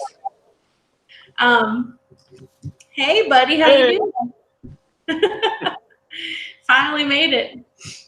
I'm just gonna continue talking and then we'll introduce you, okay? So yeah, Shane Dawson, but probably because I really love all the series he's been doing. And people kind of get frustrated with him because he does things like very dramatic. And he's very like comical and stuff, but I can like see past all that and I know like what he's trying to do, so I don't really get into my feelings about his stuff. Mm-hmm. But yeah, that's probably my favorite person. But I watch.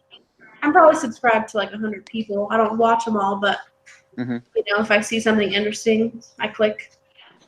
Yep, I'm subscribed to quite a few, but I think in order for me to say that channel is my favorite, it's like, what videos do I always watch, right?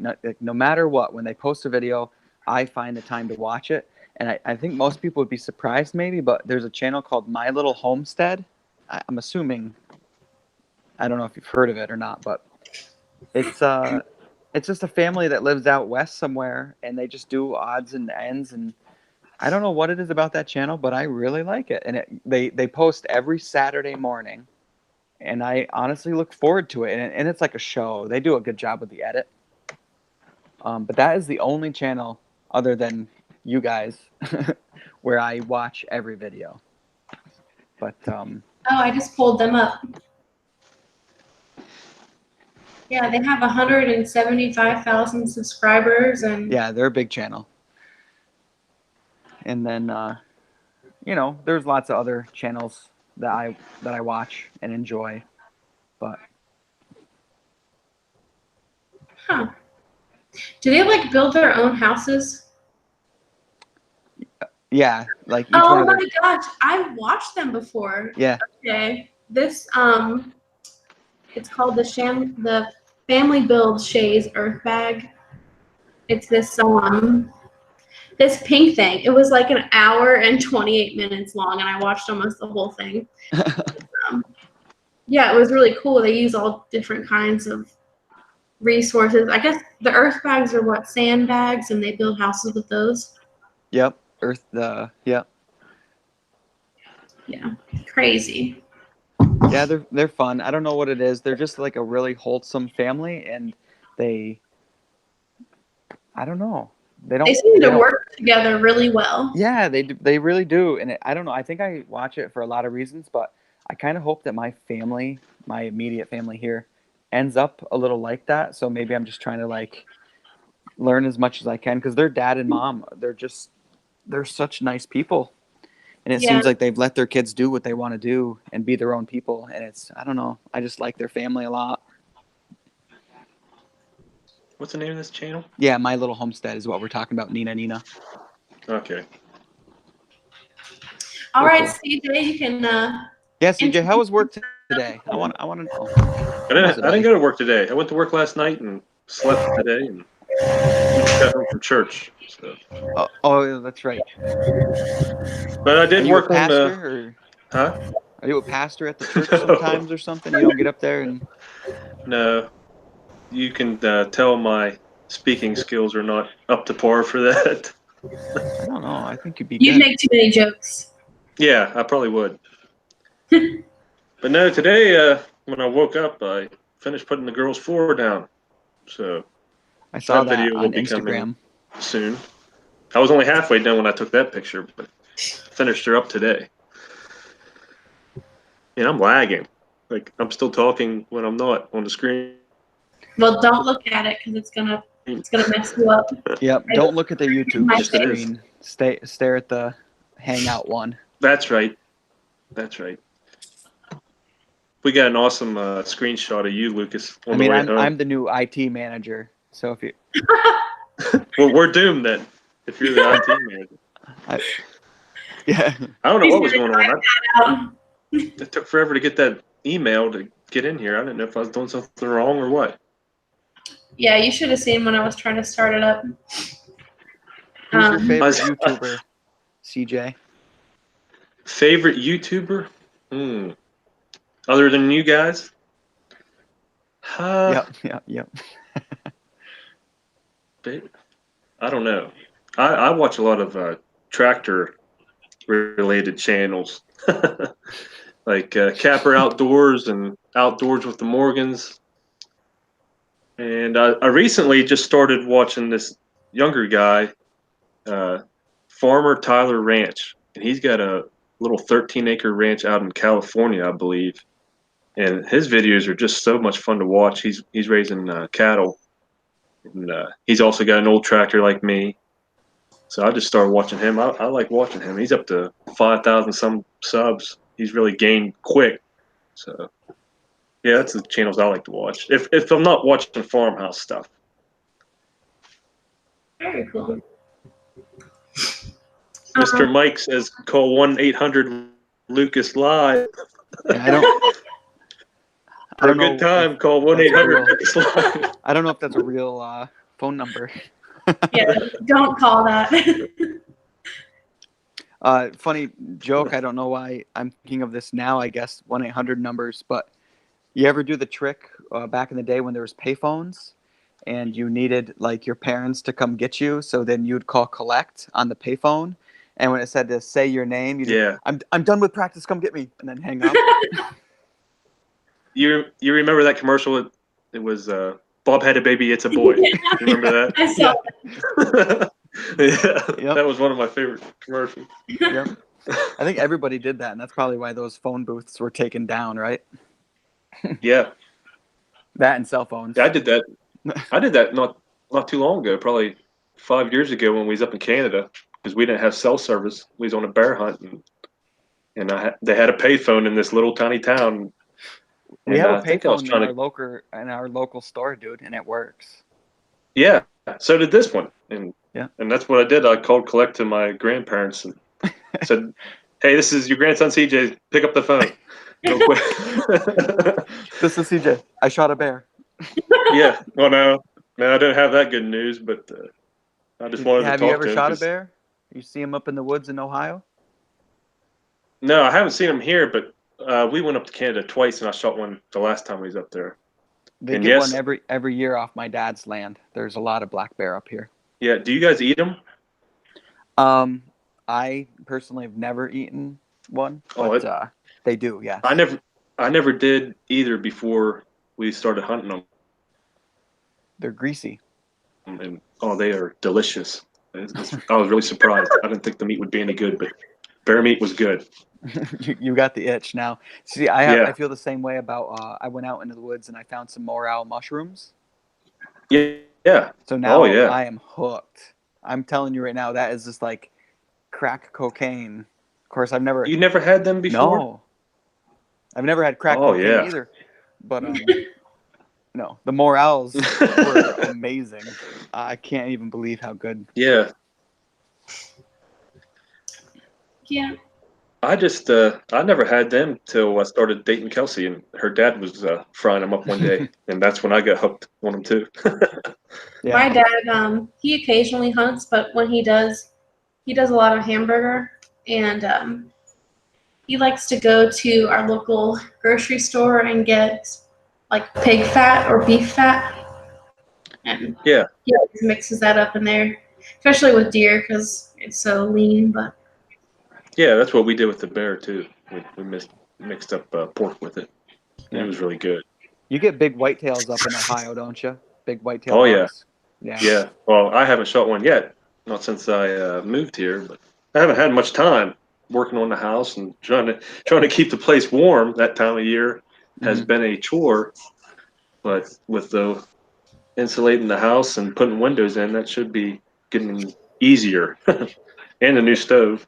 So I kind of got out of hunting about 3 or 4 years ago. I haven't gone in a while. I guess I can say it's because we started having kids, and it's a commitment to go out there and sit all day, every day, you know? Same yeah, reason why I've stopped playing golf. It just takes too long, and yeah, can't really bring my kids with me. I know. Same here.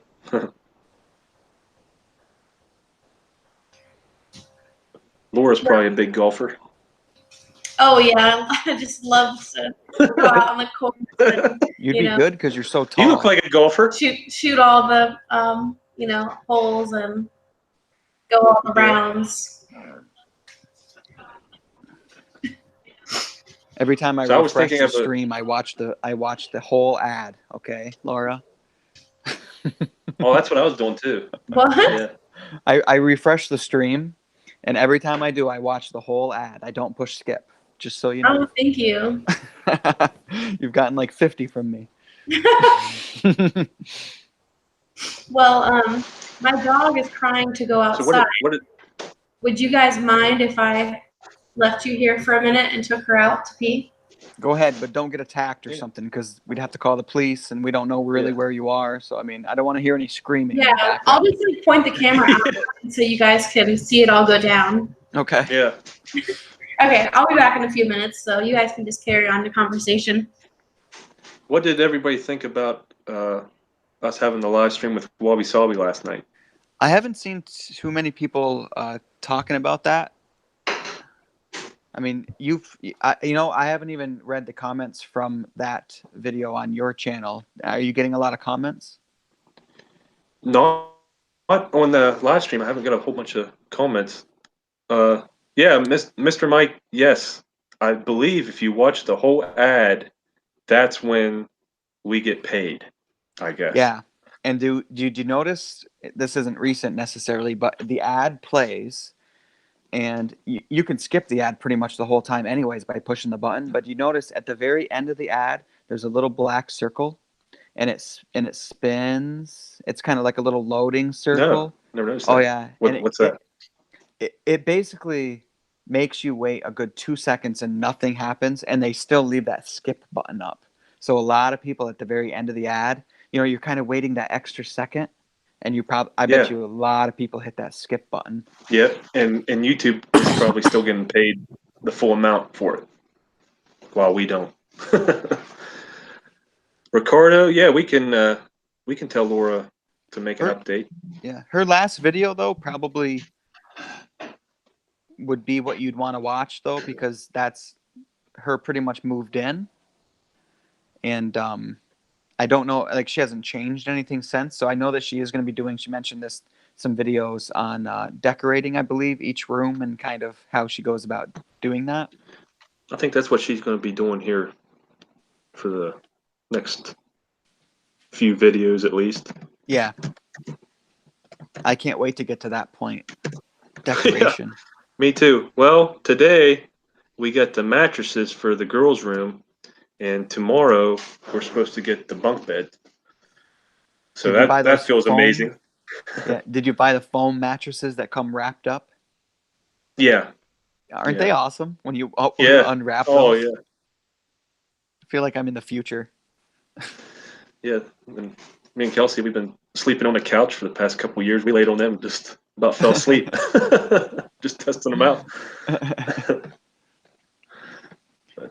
Yeah, we'll get them moved in here shortly. They spent all day up in there while I was finishing up the floor. I think they're going to be upstairs in their bedroom a good bit Yeah. here.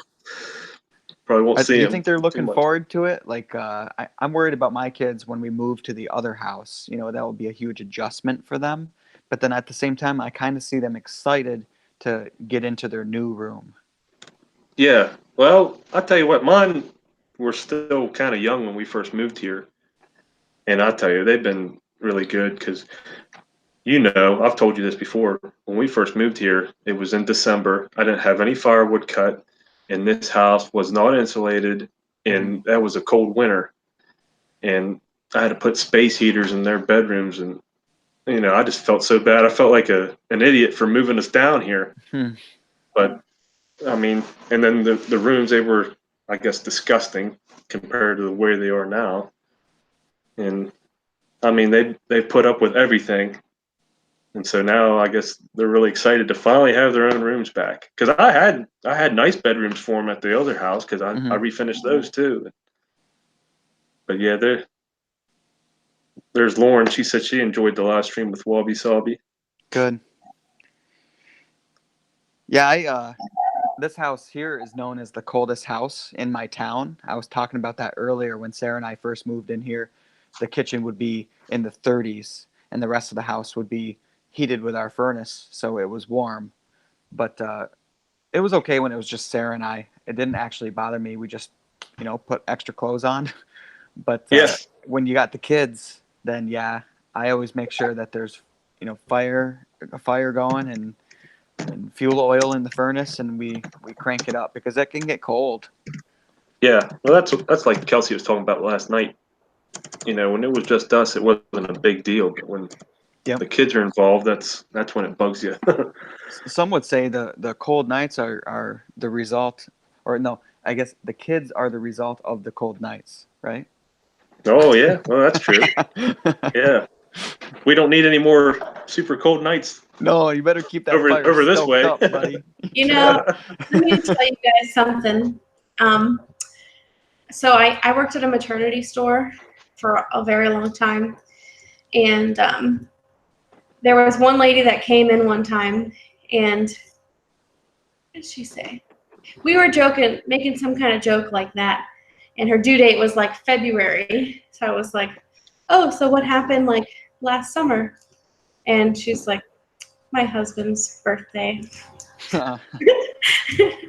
Yeah, that was just funny, but Something that I get an odd amount of enjoyment out of is finding out when someone's birthday is and then going 9 months back and say, okay, is there a holiday? No. Okay. Is there like a birthday for your parents or something? No. Like, oh, then you were a complete accident. I'm a that's November. probably I'm a November baby. So if you go back, I'm pretty sure that falls on February. So then that's Valentine's Day. I'm a Valentine's Day baby. That's weird when you go back and figure it out, isn't it? Oh It no! is. It is. Don't talk to your parents about it. It gets awkward. Trust me. Yeah. Mm-mm-mm. Did you just do it in your head, Laura? You think you might have figured it out? Oh God. Yeah, my birthday is the day after Christmas. But my mom's birthday is March 19th. There you go. Oh, happy birthday! But that's good to know that you're not an accident. You Oh were God. somewhat planned. Oh no. That's Well, awesome. thank you for that. You're welcome. You're welcome. Oh, good Lord. You know what got me thinking about that is that my birthday, um, I shared the same birthday as 6 different people in my high school, and it was a small school. So I was like, what the heck? Why are so many people born? And that's where I came up with that whole thing. And it is a lot of fun to do. Yeah. Funny. Now you Is got Kelly gonna join you, CJ? yeah, she popped in there for a second. She brought me some toaster strudels, but I'm not going to eat them right now. Ooh, We I need a love them. good mukbang live. yeah, eat in front of everybody while we're going live. Now you got Valeria thinking about it. She's a November baby too. Yeah. She always knew she was an accident. Yeah, that makes you feel good, don't it? Yeah, so funny. We could just call it something different than an accident, you know? It doesn't have to be. Yeah. I had Surprise. an accident. Yeah. Can either of you see how many people we have on here now? Hold on a second. 33? Oh wow, that's so cool. 33. Yeah, so if any of you 33 people are not subscribed to one of our channels, check it out. Yeah, there's actually a rule that you have to be subscribed to all three, or our computers will explode. So We should make up a name for our posse. You know, we can't be, something with three. You know, like for the triangle. trifecta. The Farmhouse fanatics. Wait, isn't that a thing? Oh, that's an Instagram page. Oh, is it? Nice, CJ. We're gonna get all thought I made it copyright up. claimed now. Yeah, probably. Yeah. Sorry, you don't get any money for this whole live stream because of what I just said, Laura. I'm waiting for I'm waiting for CJ's phone to ring or something and have like a funny ringtone that's a song, and then you It's the lose all your Meta monetization. Yeah. Well, I always keep mine on silent or vibrate, which you guys was lighting me up while I was in church. It wasn't the Holy Spirit. Yeah. Yep. Last night, I wish I would have remembered to ask Elliot from Wabi Sabi how he does like those shots where he's doing all kinds of stuff, but it's slowly moving from He's like got right to left. It's like a little thing that you put your camera on, and it's a timer. You set it to maybe you turn it and set it for maybe 20 minutes, and then so every minute it just turns slowly with your camera on it, and then you're doing a time lapse. Okay. I wonder how he did that. I could not figure that out. They're like $30. $30 just for, you could almost make something. You can. People use, Yeah. the kitchen timers, the white ones that you turn, and Yeah, that's what I was take thinking, those. something like that. Yep, they take those and turn them into those. You can make That could be a good video. Have you ever thought about doing that, like a video on like your setup and like all the work it takes and like how long you sit there editing? Have you ever thought about doing that? I would, but it'd take too long. Yeah. Lee is asking more about the ads, which I think would be good to clarify. There's a certain amount of time. So if there's like a 5-minute ad, you don't have to watch the whole thing. But I would say at least watch, I think it's 20 seconds, but let's say 30 just to be safe. If you watch 30 seconds of it, then it counts for money for us. So yeah, whenever you can stand to not skip them, then do that. And also, if you ever find that you can't skip a video, it's because that person has that setting.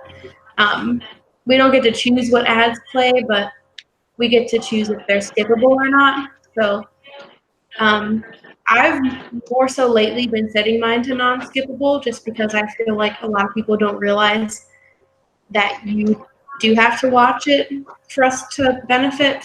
And they're usually less than like 15 seconds. So yeah, that's that. Hopefully people don't mind us getting monetized because like that's why I mentioned making a video about how much work it takes to make a video. It's a lot of work. It's not just film and then just post it. You guys know that. Mhm. Yeah, someone had asked earlier about how much time it took us to film and edit and like do a video start to finish, and there was literally a day where I edited 9 to 5, and like I did have a lunch break, but I put in a full day of work, and just to put it into perspective, for anyone that's curious, like it's the money that you make from a video, unless you're someone that has like 100,000 subscribers, you're making like less than minimum wage for what you're putting into it. Probably a significantly lower fraction. So yeah, it's not like, you're I not don't getting. know. I mean, I bought a pretty sweet bounce house with my first YouTube check. I mean, I'm pretty much living the YouTube baller life over here. Yeah. Yeah. In the lap of He's luxury. got so much money he can buy a bounce house. I got a bounce house. It's like bigger than my house. Let's see. I The got person that premium, no ads for me. friends, when you have YouTube Red, your money basically is just paying those ads up front so that you don't have to watch them. So we're still making money from you even though you don't watch ads. Yeah, I believe so, Mike. Yeah. Keep watching. They do track your IP addresses, I think. So it's kind of silly, but they do go back and make sure that we're not doing that somehow. I don't know. I've read like all the fine print on monetization because I really wanted to understand it. Because I'm glad you did that. they don't really explain everything. So I was just like constantly Googling things and watching like people explaining it, because YouTube is like, great, you're signed up. Like, and that's pretty much all you get from them. So you really have to do your own research. Jason Waterson. That's why I don't film my renovations. I never get anything done. Yeah. I read Sometimes that too. though, it motivates you to get it done. Sometimes. Yeah, and you gotta pick and choose too. Like, there are some days where it's just like, I mean, at least for me, which sucks because I feel like it looks like I don't do any work on my videos, but like I just really don't always film myself. And just like based off my comments too, like I think people assume that I know nothing about like houses and what goes into it. And although I'm not doing like electrical work, like I can tell you the steps to like build your own house, and like what kind of things you need. And You get comments like that? I get comments of people like assuming that like, oh, well, you should ask your dad about this. Like, just like they want to talk to like the real person, or I can't really explain it. And I don't want to like call anybody out, but I don't know. Even like with you guys, some people like bypass me and will ask just questions to you guys because they assume that, my dad just did everything and that, I have no part in it. But And you have writers for your YouTube show too, and the camera. I do. Yeah. Yeah, and they're actually over here telling me now what to say. Yep. My cue cards. That's why I keep looking up. The makeup touch-ups and stuff. I know. Oh yeah. Yeah. It's fine. You showed cleaning out that barn and your shed and all that stuff. That was pretty nasty work. Yeah, I mean, and like I said, I just don't get to like film everything because it really does slow you down. Yeah, it does. But my Sunday was really disappointing because I went there with what I thought was 3 charged batteries, and it was only 2 charged batteries, and both of them went dead unbelievably fast. But I'm grouting the tile floor, and I know CJ, you did a tile floor in your entryway not that long ago. I was surprised how hard it was to grout. You're moving as quick as possible, and you're trying to be thorough with what you're doing so you don't miss a spot. So I just put the camera away. There was just no way. Yeah, that I could record that. Grout dries kind of quick. Oh, yeah. to be able to work it the way you want to. But I always enjoy that because I know I'm almost done. Yeah. But I don't think I film nearly as much as you do, Lucas. Like I know which shot I want, and so I'll do that shot, and then I'm pretty much done until the next step of the project. You know what I mean? Mm-hmm. Because I'm planning the video in my head as I'm going. Mm-hmm. I probably shouldn't. I should probably just keep filming. That way, I have different, different points of how far along I am. But then you'll come around with what I have now, which is a storage problem. Like I have 12. I was going to ask you guys about that because I know you show clips from like way back. How do you save? I like, keep everything. Clips. You do? Yeah. I keep on the all my computer raw or on like videos. a drive? Yeah, I have external drives. I have let me add it Okay. up. I have 4 terabyte in my current computer, and then I have a 6 terabyte external drive, a 3 terabyte external drive, and a 1 terabyte external drive. So whatever that adds up to. Wow. Yeah, I don't have any of that. Yeah, Yeah. I mean you don't if you just shoot a little bit and then know what you're doing. But with me, like you said, if I'm doing a time lapse type thing or if I'm just recording from one angle, I just try to record for a good like 5 to 10 minutes, and then I try to change camera angles to try to get a different vantage point. But then I like to try to, it just, for me, I guess in my head, more is better, but it's definitely an issue because external drives are expensive and I hate Yes. buying them. And I don't go cheap on them because I don't want to lose my information, because I think it's pretty cool that I can go back within reason and find any step of that whole renovation. So I can see every wire and every wall, plumbing, even like nailers and stuff. Like I can see it all. So I kind of like that. So I'm doing that more for myself than even YouTube, to be honest. Yeah, that is nice. And Yeah, footage I of your kind of kids too. well, I'll say for my footage and storage and that kind of stuff, I have some clips, certain things that I really feel like I'll want to come back to. I've saved. Other than that, I just erase them, and I'm only comfortable doing that because I know all my videos are on YouTube. So if there's something that I really need to reference, I can just go back and download the MP4 or whatever it's called and pull up a clip. I would probably just have to mute it if I had music on it, which isn't really a big deal. And I've already done that a couple times. What else was I going to say? Yeah, so it's just not really been a problem. I mean, my computer is nothing fancy. This is like a Windows 7 basic laptop, and it's not filled up yet.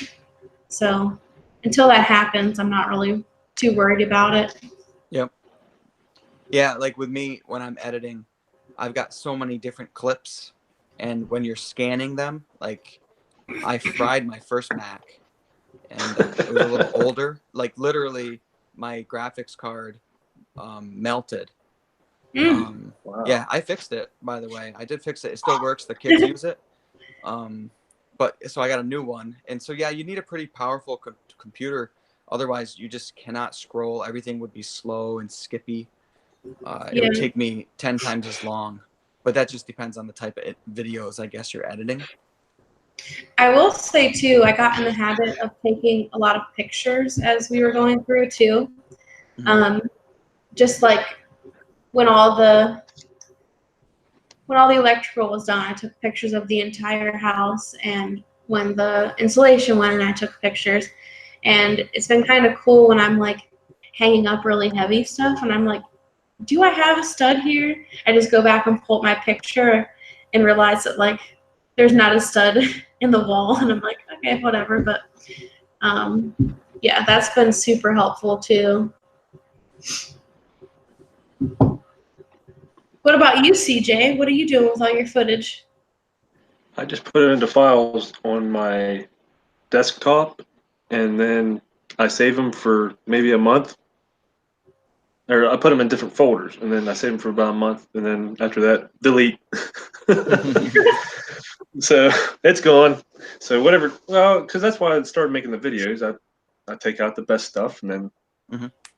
I figure it's on YouTube, and then if it comes a time where we don't make our channel public, I can just make them private, and we'll still have them. Yeah, I keep like all my like B-roll videos because I can kind of use those whenever for like filler if I needed to, or like just to reference like scenery. And like there's the one video where I like first introduced my dad. I kept that one. And then like when I interviewed the neighbor out here, that was like 20 minutes of footage, and I kept that whole thing. So I'm keeping everything because I know YouTube's huge, but I fear that it could go away someday. So I Yeah, I don't do want to too. rely on the videos there because every good website that you can think of from before is gone. They always get superseded. And then at the same time, I plan on taking all the external drives that I end up with and putting them in some sort of really nice lockable box, and I'm going to put it somewhere in the house, hide it. Someday it's gonna be like us finding probably 8-track players or something. Like, how do I play this thing? But that's what I'm gonna do with it all, because there's no reason. Like, I think when the house is done, it would be fun to have some of that old footage I can go back to. But for the most part, I don't need as much as I have. yeah. Yeah, Um, Mike, they're on YouTube, but you can delete them if you want to, or you can make your videos private to where you just see them.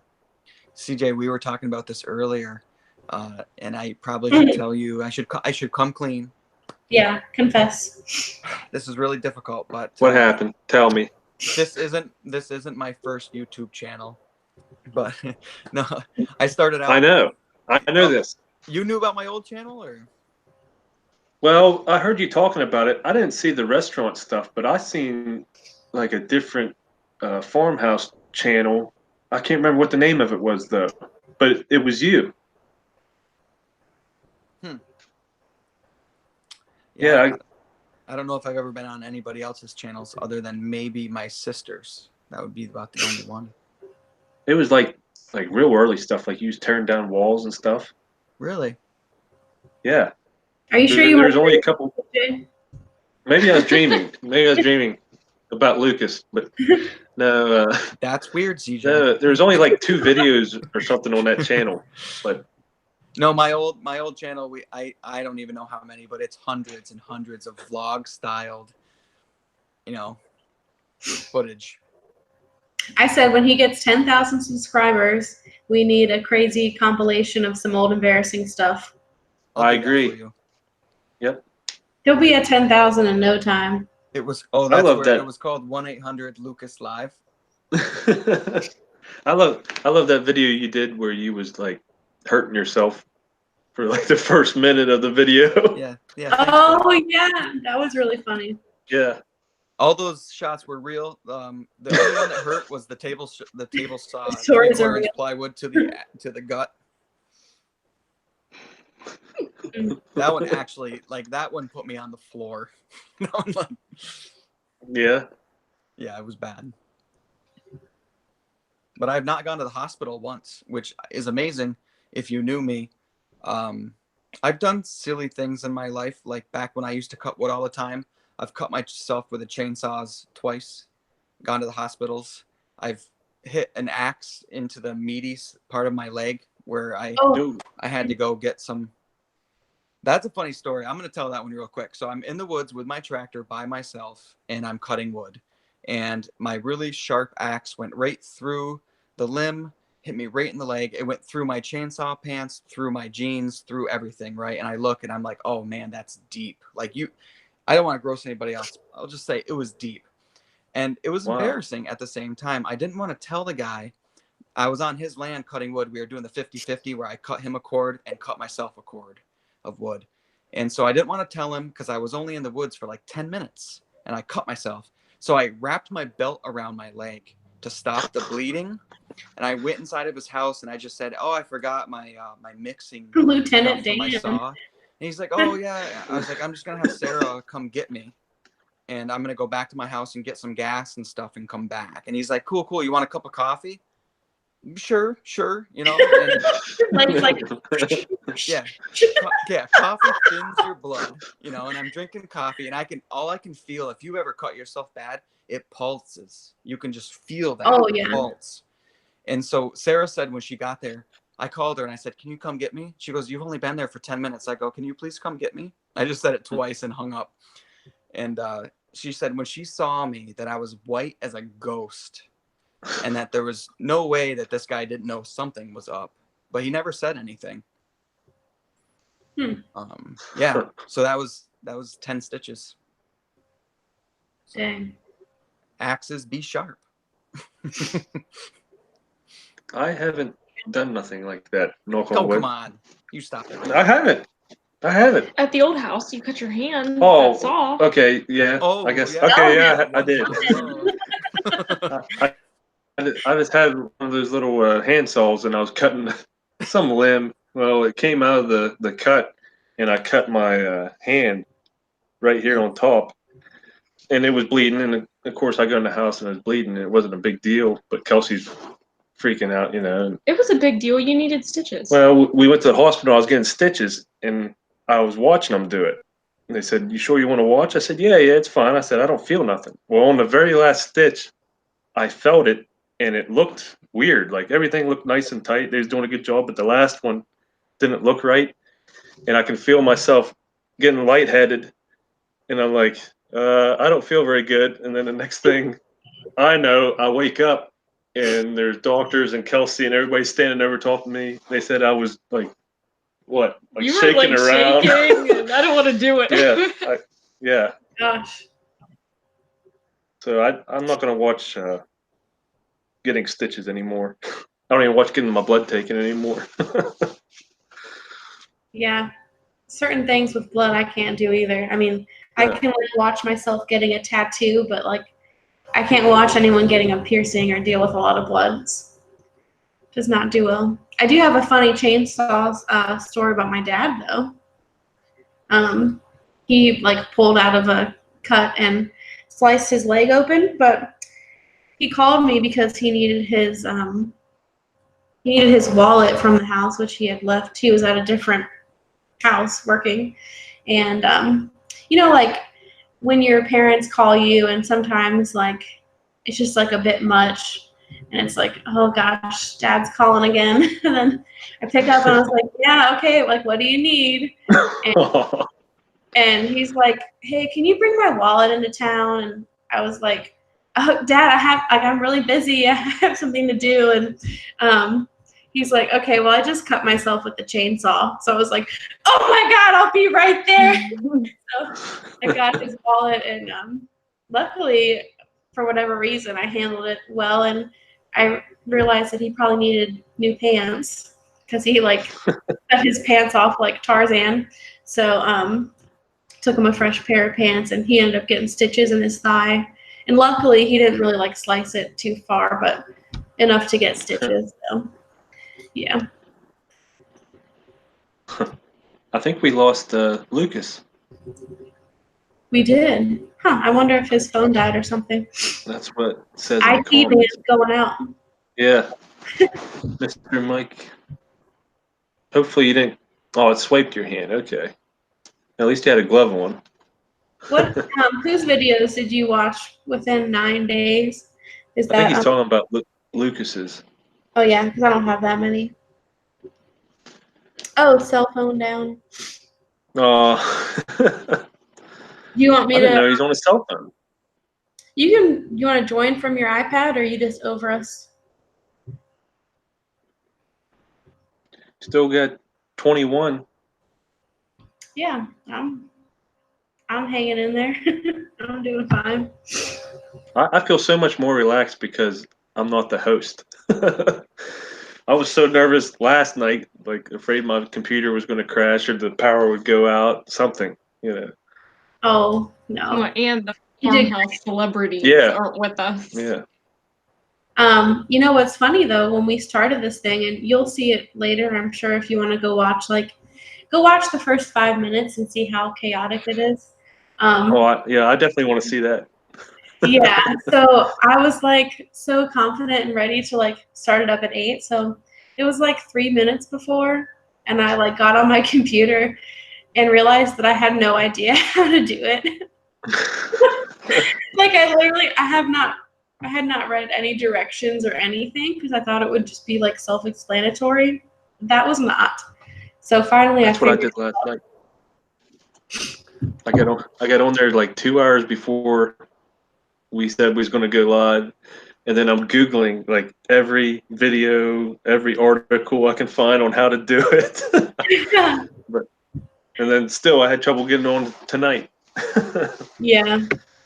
Know. It's not a perfect system yet, but I'm sure they'll get the kinks worked out. And I don't know if you saw CJ on the YouTube website. It was popping up for me earlier.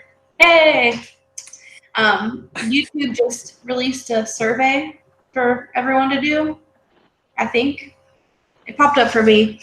So it was just like questions on how you think YouTube is working and if it supports the creators and all kinds of good questions. So I did that. Well, I don't know.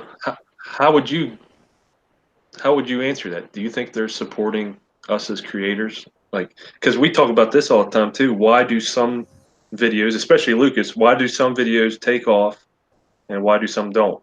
Yeah. Yeah. Well, their whole thing is like worded as like you rate it.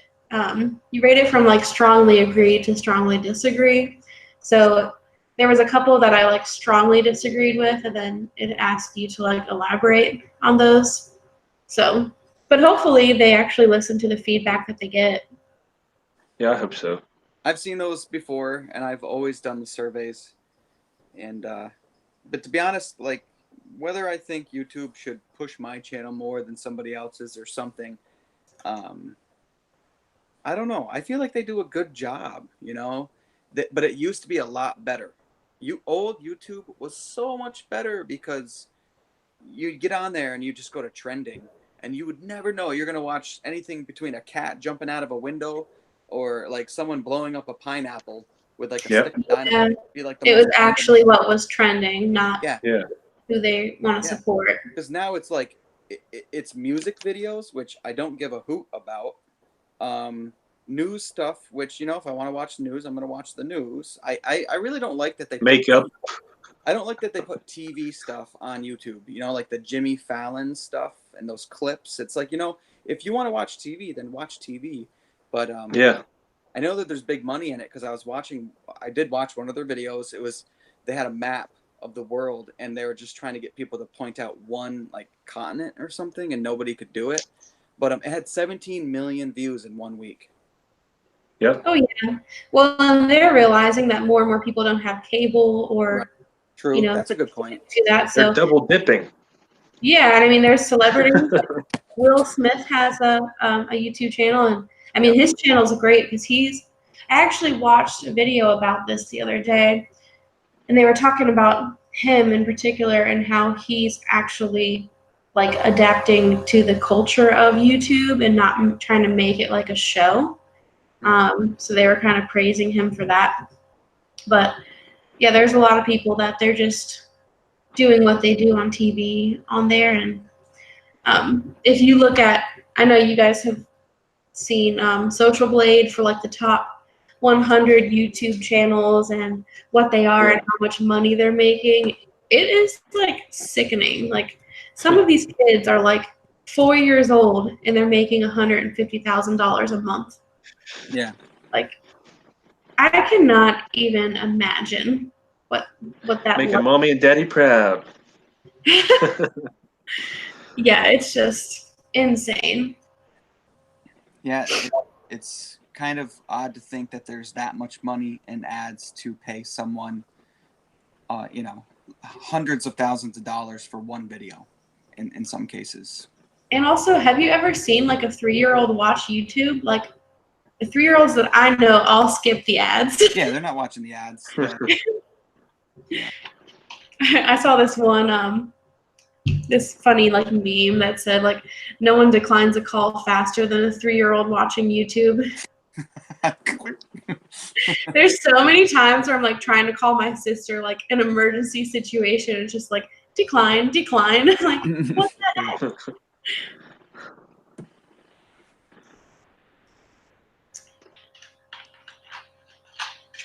Yeah, a lot of people I feel like, Roberta, they don't want to watch celebrities, but I don't mind them if they want to do like behind the scenes or like Will Smith for his 50th birthday. I think it was his 50th. He went like bungee jumping, and it was just like a cool vlog style thing. Like that kind of stuff is cool. Man, if Will Smith is 50, what the heck? What's going on? That's what I was thinking. He Yeah, better I be think he 40. just turned 50. He was the Fresh Prince, not just yesterday. Yeah. You know. Now he's like the wheelchair prince. No, I'm just kidding. 50's really not that old, obviously. He bungee jumped out of a helicopter. Yeah, so he's obviously pretty OG. That's cool. Me and Lucas won't be able to do that when we're 50. I won't be able to do that for another couple of years, man, if this house keeps going. Yeah, the way our houses are beating us up. I'm achy, Hey, man. that might realign our backs if it just stretches us out in the right way. Yeah. I've been trying to I know, get Sarah to go back to school to be a chiropractor. You see that? Oh, Oh yeah. Wow. His daughter is 18 now too. Crazy. Yeah, I know putting that wood laminate floor down, that just kills my back, and then my legs are so sore 2 days after from getting up and down, up and down. mm-hmm. But Yeah.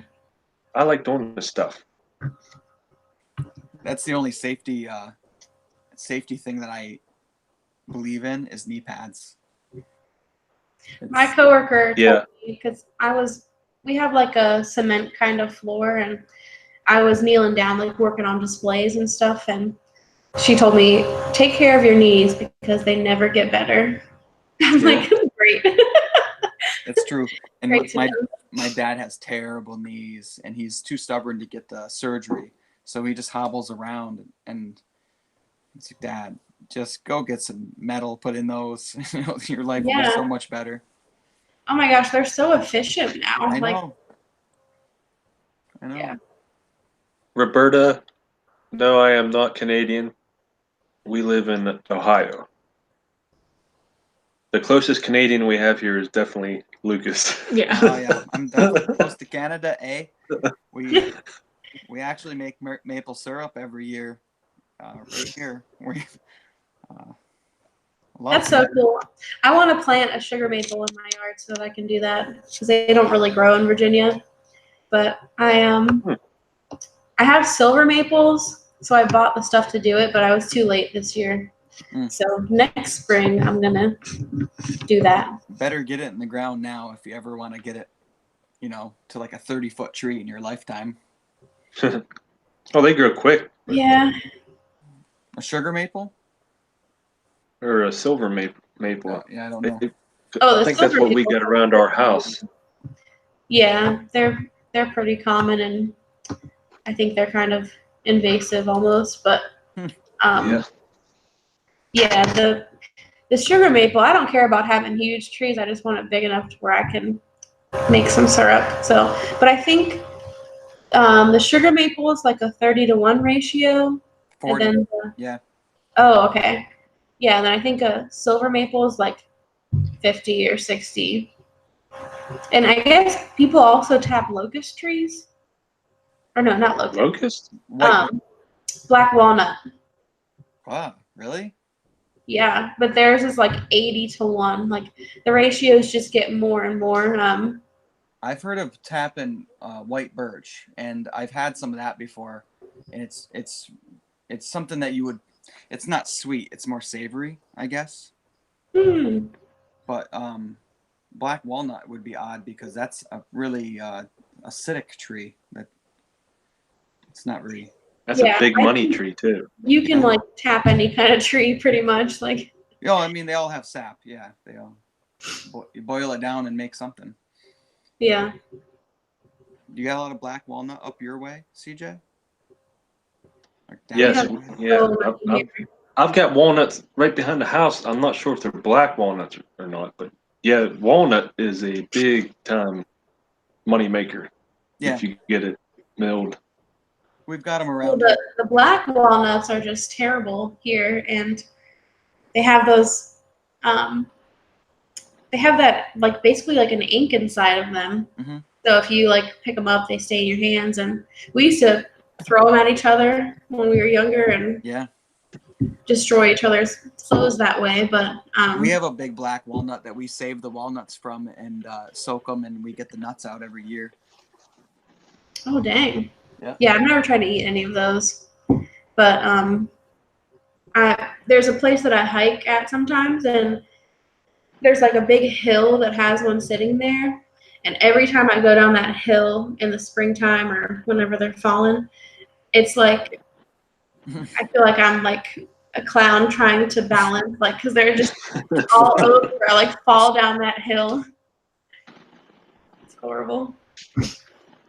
That's how our property is. Yeah, and they make those little like rolly baskets now too, that you can like pick up all that stuff with. But I've never been that motivated. Now we've made the ink before because my kids wanted to see how it was done, and which is pretty cool. You can also make wood stain if you wanted to make your own natural wood stain. You can do Yeah. that. We just walked some land, CJ. You'd probably love this land. It's close to my parents' house. It was 90 acres, and we got back there. The guy that owns it's from Switzerland. He has never really been on the land, and all it is, dude, is huge oak trees. Oak and Oh hickory. man. It's Wow. some of these trees look prehistoric. They're so big. Oh, I wouldn't. You'd have to leave them. You know, who would want to cut big them ones? down? Yeah, the big ones Yeah. you would definitely want to leave. But we were looking at Yeah. it like you could buy this and probably log it and not pay anything for the land in the end. Are you looking into doing that? We're thinking about it, yeah, because it's Oh, that'd be awesome. You say 90 acres? it's 90 acres. Yep. Wow. And Yeah, I it's, have 50. That 50 is a lot. 90. Wow. you know where we were gonna build a new house? That was on only 4 acres, but our friends bought the big chunk out from underneath us, mind you, because we were like, "Oh, did you see this land for sale?" It was 134 acres or something like that. Wow. Yeah. Wow. Yep. But it worked better for them because it was such a big lot of land that it actually bordered some of her dad's land that was like 4 miles away. But it just, he owns a lot of land, and this was 134 acres, so it worked out good for them. Do you guys have like regulations for logging? Like No. you can just cut down, like you could just clear cut every year if you wanted to? Well, I no, know. because you wouldn't have any trees after the first year. Well, you know what I'm saying. Yeah. Because No, I here think- you can only we did like a select cut like 10 years ago, and I guess you can only do it every 16 years here. I don't know if that's like a state by state thing. I worked with the forest manager guy for the county. He manages the county forest, and I think that it would definitely be suggested to only do it so often. But around here, I can't speak for CJ.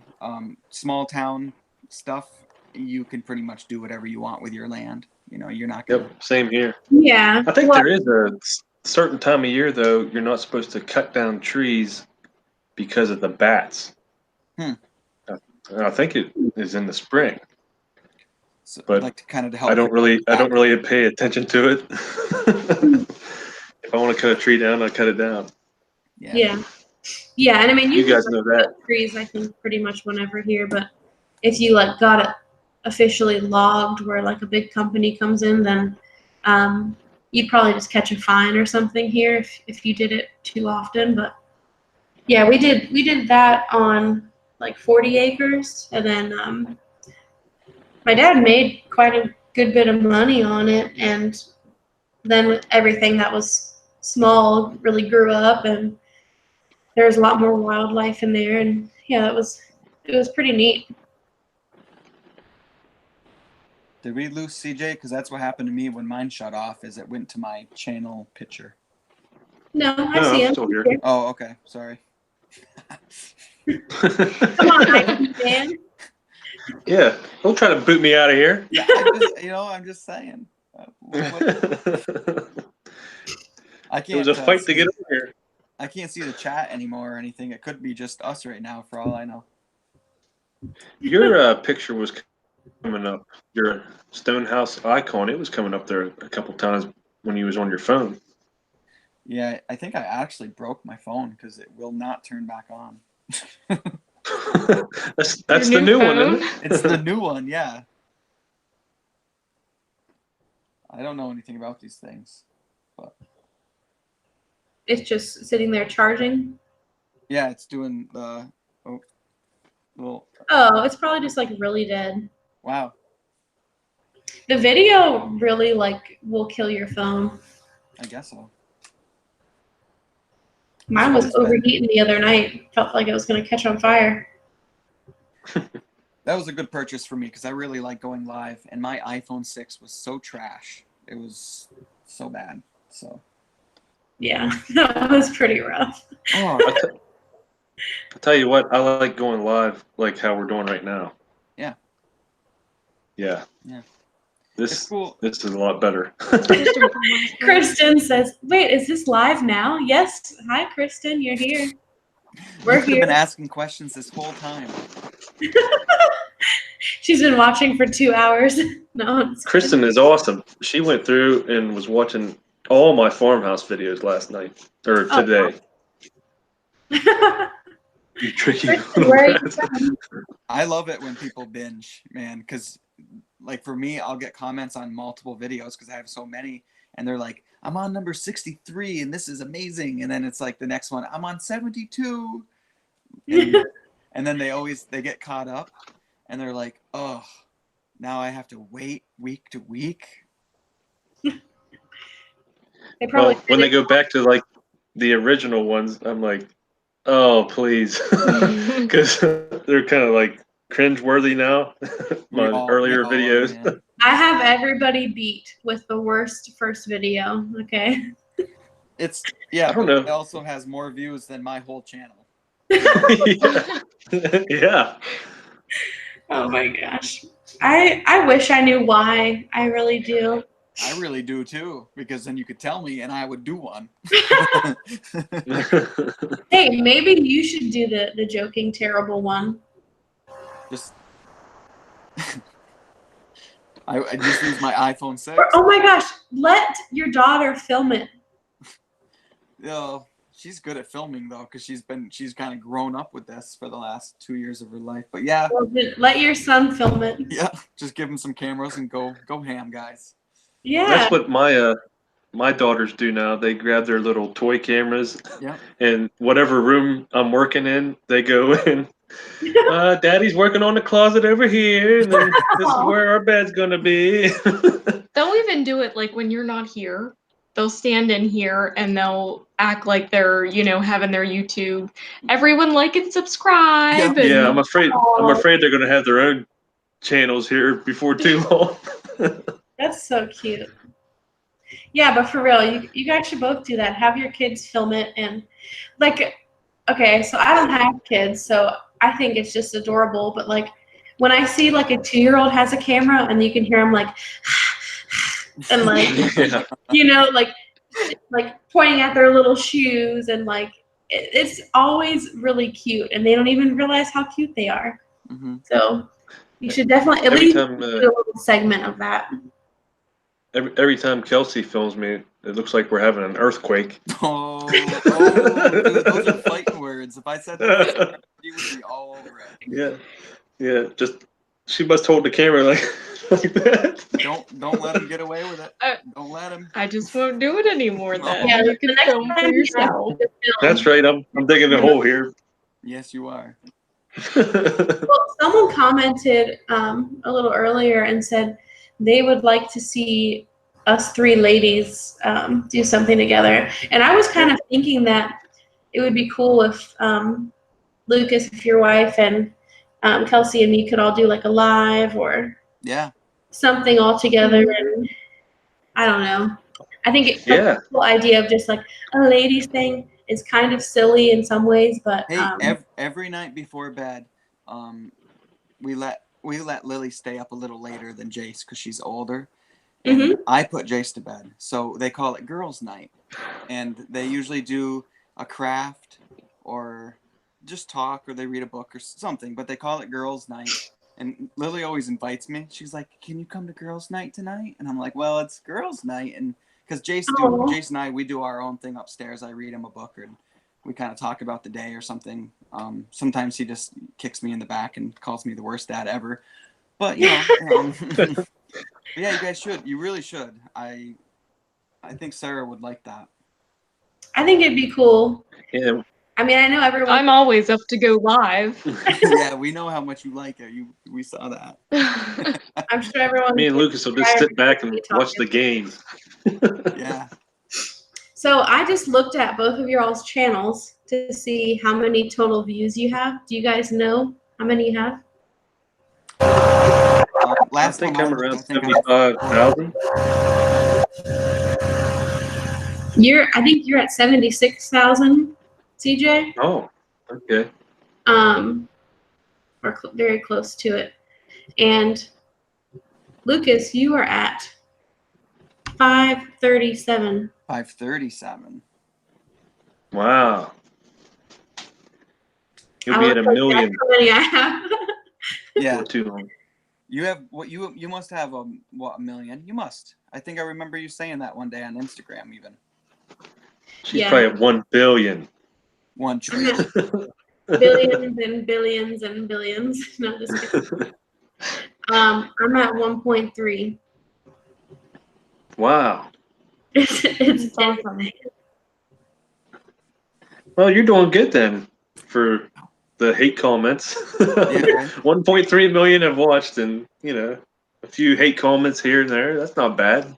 Do you ever look at how many total comments you have? That's the one I really like looking at, because then you'll see like you have 4,000 total comments, and then like I have maybe 27 negative or thumbs down, I guess is what I'm saying. I'm saying comments, but I mean thumbs up versus thumbs down.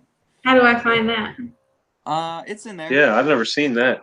Yeah, it's in the new analytics, the one that's hard to navigate. Oh, okay. Yep. Total thumbs up. You have to like stretch your timeline way out, so you can cover everything.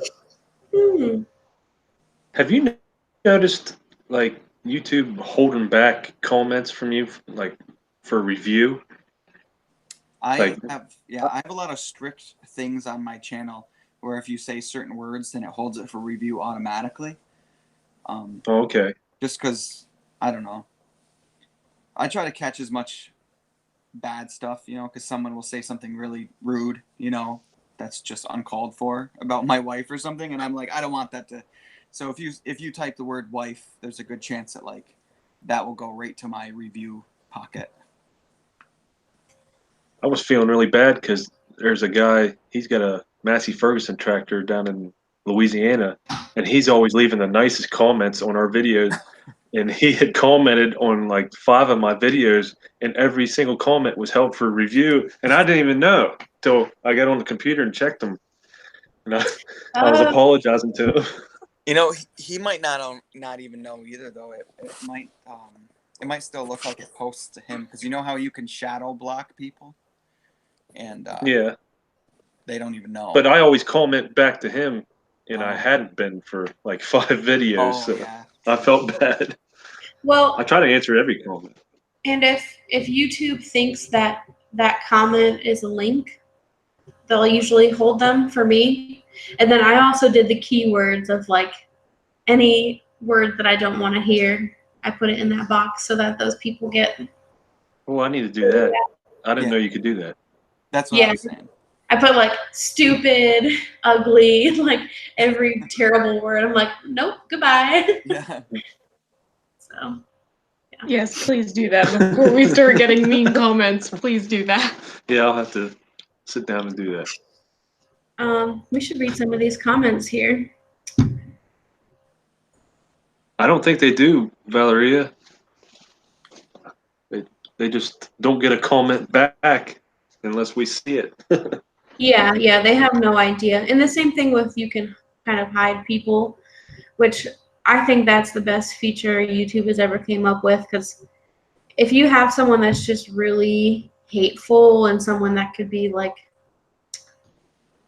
I don't want to say like a threat, but someone that's really got a bone to pick with you, it's nice to just know that they still can voice their opinions, but no one else needs to see it.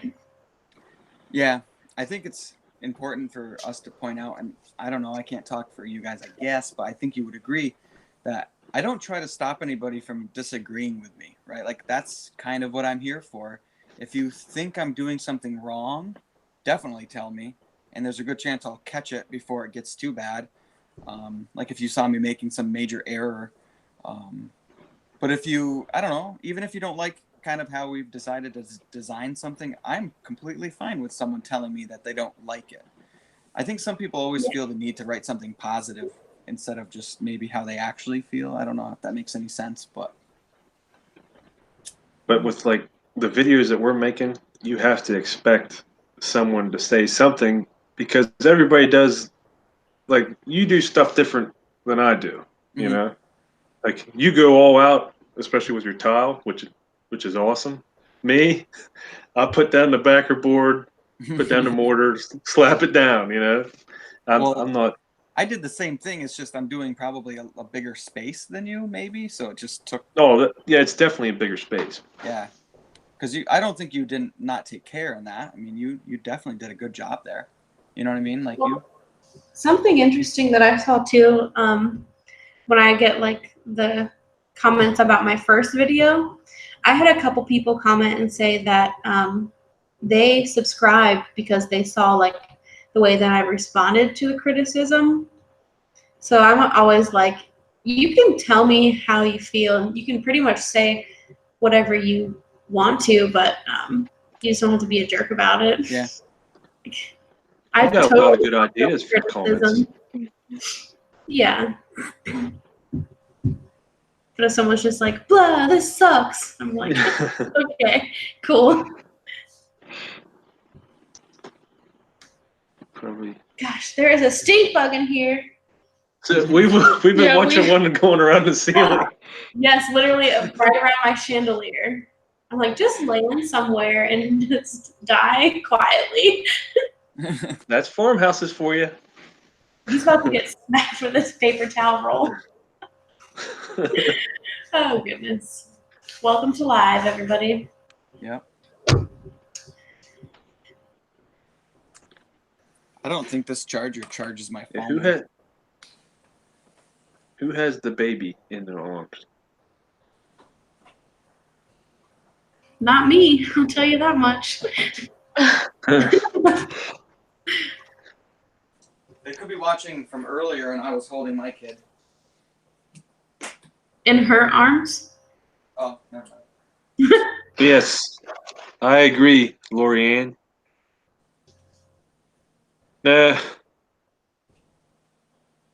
Kelsey's got a pillow. Yeah. No, Caitlin went down real easy tonight. All three girls went down real easy. I went up and checked on them in their brand new mattresses. Yeah, the girls were out. The girls are having a sleepover in their new room, just laying on the mattresses on the floor. So they're excited. So you just got their mattresses yesterday? Today. They came today, and I unrolled them, and they puffed right up. And they're so comfy. I love them. Yeah, I'm about to get one on Amazon too. That's the rolled up whatever kind. And it's funny because I found the brand, and I'm trying to like be like Lucas and like think about all this stuff ahead of time and contact people and be like, do you want to sponsor me? But I contacted this brand and was like, I would love to, mention you in my video. If I don't know if you offer any kind of discount code. I didn't even ask like for a free one. I was just like, do you do anything? And they just responded like, thanks, but we're not interested in working with you at this time. So I was like, okay, cool. That's In your face. I was like, okay. I'm still gonna buy your mattress because it's cheap and because it has good reviews on Amazon. But like, I'm not. It's gonna be one of y'all's names. Like, I'm gonna pull a Lucas. Yep. Yeah. So I've been like contacting a lot of brands, but none of them that I really, really want have been responding. So, oh well. Lucas, was that a new one that you posted today, or was that the one you the talked smoke about before? detectors, Yeah. it's the same smoke detector company. Yeah. Okay, you just now got them. I was there kind of recording some video for this week's video because I'm going to put the smoke detector stuff in this week's video. So then I just took an extra picture and put it on Instagram today. Okay. Too, so. Thank you, Lorianne. Yeah, I have sent out some emails, but I haven't in a while. Milwaukee shoots me down every single time. You've given them a lot of publicity too. Yeah. You give them shots and like all kinds of videos, and you did that like a Christmas picture for them. I took a they picture, stole it from yeah, you, and they used it on their Instagram, and they got like 30,000 likes. What? I know. Yeah. Was that this I past couldn't believe that Christmas? when you told me. Yeah, it was probably from 2 Christmases ago. They used it like a year after, even that it wasn't for the same Christmas that they posted for, but when you, I don't know, somehow I signed off my rights to that picture, and they got to use it. Yeah, I always tag like Tractor Supply in my posts because I'm like, can I just get some free chicken feed, please? So, but nothing's happened with them yet. But I see them sponsoring people all the time, or Oh, do they? just give them like a $100 gift card or something. Yeah, I had the company. This was pretty cool. I didn't expect it, and I actually didn't even want it. But the company that gave me the washing machine pan, they contacted me the other day, and they said, "Hey, would you mind answering some questions? And then we're gonna put it in a newsletter about home renovation or something." And I said, "Yeah, I'll do it." So they sent me the questions, and then she said, "Do you want a gift? We want to send you a gift certificate to go out to eat with your family." And I said, "Well, about that is like we haven't eaten out since selling a restaurant that we had. We just haven't eaten out. It's been 7 years probably since we've eaten out. We just don't do it really, you know." And they said, "Well, how about Lowe's like or us. Home Depot?" I go, "Oh yeah, I go there." And they sent me a gift card for Home Depot or for Lowe's. So That's so cool. yeah, and I even kind of fought on it. I was like, "No, you don't have to. It's okay. I'll just answer the questions. It's fine." And they're like, "No, seriously." You're gonna be like the poster boy for their brand now. It's gonna be like your face. I don't feel bad about it because they definitely are willingly doing this, but I don't feel like me using their washing machine pan will like necessarily get them sales. Like that's a hard sell, right? Like, "Hey, CJ, do you have a washing machine pan? Huh? No. No. Good." You know? I'm like, let that thing leak. Yeah. Is your washing machine leaky? I mean, granted, for me, the pan is awesome. Like, I was going to buy one if they didn't donate me one. I was going to buy one because it's just, to me, it's super important. Now I'm sounding like an ad, so I'm just gonna stop. So Call 1-800. It's live. Yeah. Generic channel name has a good question or questions. What are all our specific goals for our channels? That is a good question. Well, I'll go first. Yeah, ladies first. My goal is I want to get 40,000 subscribers. That's my long-term goal. I think it's possible if I keep going, and oh, the stink bug just landed. If I keep going in the right direction, Is okay, 40 like okay. 40,000 your favorite number or something, or did you do math on? Well, no, I didn't do math or anything, but I don't know. It's just, it seems like whenever I find like new channels that kind of like really take off, like it's always when they're around 40,000 subscribers. Mm-hmm. Like that's when like you really start to notice people. And I mean, I've watched people that have like less than that, and I've seen them go from like nothing to 100,000. But yeah, I just feel like that's a good like middle ground.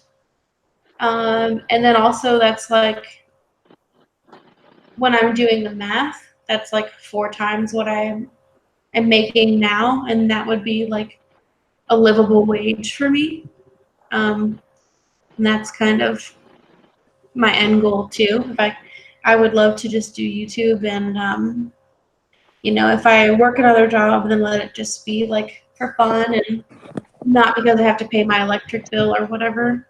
Mm-hmm. So yeah, that's my goal. What about you, Lucas? Yeah, I have no goal for subscribers, honestly.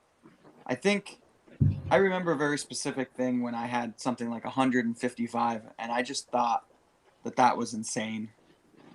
Like I still, we were talking about this, and I don't know if you remember yours, but I remember my first subscriber from when I started the Stonehouse. It was Philip Brown. I just remember he subscribed, and you get a notification, and then he like commented on a couple videos, and I was like, dude, you're my first subscriber. We're friends. And I still I've seen him comment on videos like last month. So Oh, yeah, it's cool. He's like still watching. I'm like, I haven't completely annoyed you yet. That's amazing. that's So cool. yeah, no goal. I don't think that there's anything that YouTube could do for me that where I would quit my job just because of the health benefits that I have for my family and things like that. And the retirement's obviously pretty good. I mean, obviously, if you had 10 million subscribers, then yeah, you can just save your YouTube money and pay everything. But I don't think that's gonna happen. We saw your toupee for a second there. Look at this. Oh yeah, jeez. I couldn't find my toque, so I had to get a hat.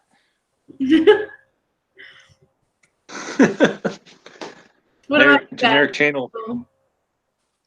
Our goal? I don't know.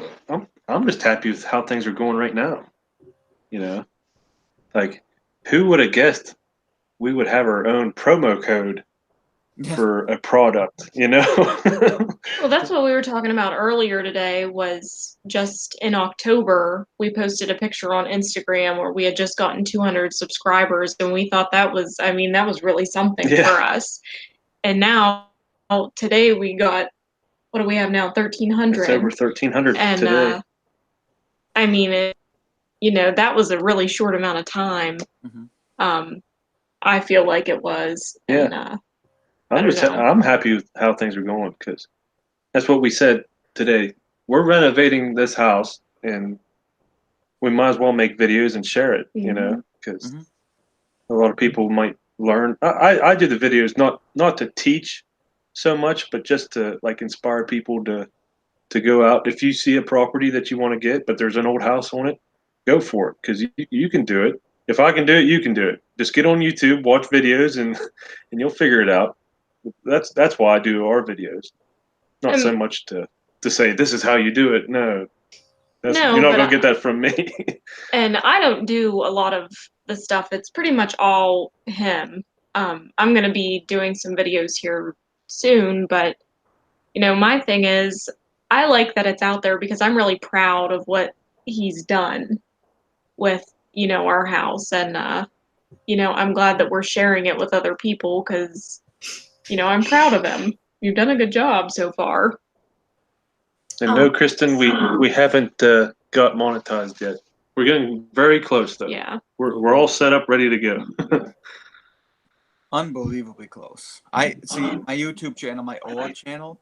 There was no such thing as being monetized or not being monetized. Everybody was monetized. So I went from making like 7 cents a day, and I remember when they demonetized everybody, and I was like, "You jerks!" And then so if you want time frames, it took me, I think, a little over a year to get to 1,000 subscribers, and then we had our 4,000 hours pretty much then because I just had so many videos.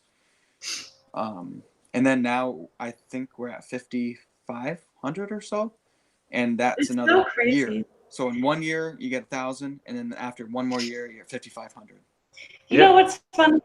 I remember when we were like first talking, and we were talking about you getting monetized and stuff, and you were like, "Yeah, I don't even know like if I'm gonna do it." I know. We. And did I was have like, a conversation. "Is this dude freaking crazy? Like, why wouldn't Why you would just you get not? monetized?" And I'm so happy I did because I bought a bounce house. Yeah. I was just like, "What is wrong with this guy?" Yeah. Well. I'm glad you did because Yeah. I mean, yeah, that's probably also, even though like no one wants to say that they enjoy the money, it's definitely also a motivator to get it done and to keep making videos and all that. So I look forward to being able to buy like a new camera, or like you guys know, I've been wanting a drone for forever. I look forward to being able to do that and not have to spend, like our money, I guess you should say. Yeah. Just have YouTube pay for it instead of us. You're probably already going to do this, CJ, but I set up a bank account and I called it my YouTube account. So anytime you That's get a the smart deposit, idea. I put it right into that account, and so it never touches my other money. And Yeah. so then when you do buy something and you use that money, it means more. Yeah, that's a smart idea. Yep. And it is fun to watch it grow, though it doesn't grow like super fast, obviously. But at the same time, you can't do this for the money. It's not. yeah, you're just gonna burn out, and yeah. No. Yeah. I mean, I think it's amazing that people make a life off of it, but it was never really our goal. And then so like people ask me all the time, like, when my house is done, what am I gonna do? And I'm like, I don't know. I can see myself maybe posting every now and then, just random updates of things, but I don't really plan on turning it into. You're gonna be full blown Wrangler star when that day comes. $7 Amazon hammer. Yeah. Yeah, maybe by then my kids will be doing their own thing and they can just take the channel over, go with it. The family business. Yeah. That's funny. Well, someone's asking, how do you make money off YouTube? The long and the short of it, there's a long which you should just look up on YouTube. How do you get paid? But you just get paid from the ads that people watch. So if you watch a video, don't skip the ad if you want to support the creator. Kristen wants to know when Lucas and I are going to post our next videos. I'm working on mine. I started it. I'm working on mine too. Yeah. If I had to guess, I think it's going to be probably a Friday upload. Mine will be longer. DJ. I'm already. Yeah, mine will be longer. Next week. I have nothing. I was looking for music tonight, and I was on there for 2 hours and never found what I wanted. Do you Oh use my God. SoundCloud? Is that? SoundCloud, yeah. Yeah, me too. I'm lame. I've had 2 copyright strikes, so I just use the free YouTube music. I'm not playing with that anymore. There's a lot of good music out there though that you can use that they say is copyright free right on SoundCloud, like so and then good music too. That's what you know how Wabi Sabi, he got his copyright thing. Yeah. Did you see when all that happened? Yeah. So like a similar situation just happened to me Oh. like a month ago. So like it was like a bad sample or something, but it was like a legit copyright free song. And yeah, that is my barn tour video, and it has 75,000 views, and it's still getting views, but in the meantime, I'm not getting anything from that. And you can dispute the claim with YouTube, and they'll like review it and blah blah blah, or you can just replace the song in the video, and it's supposed to like fix it. Well, I did that, and it hasn't fixed it, so I don't know. I'm just losing in the meantime.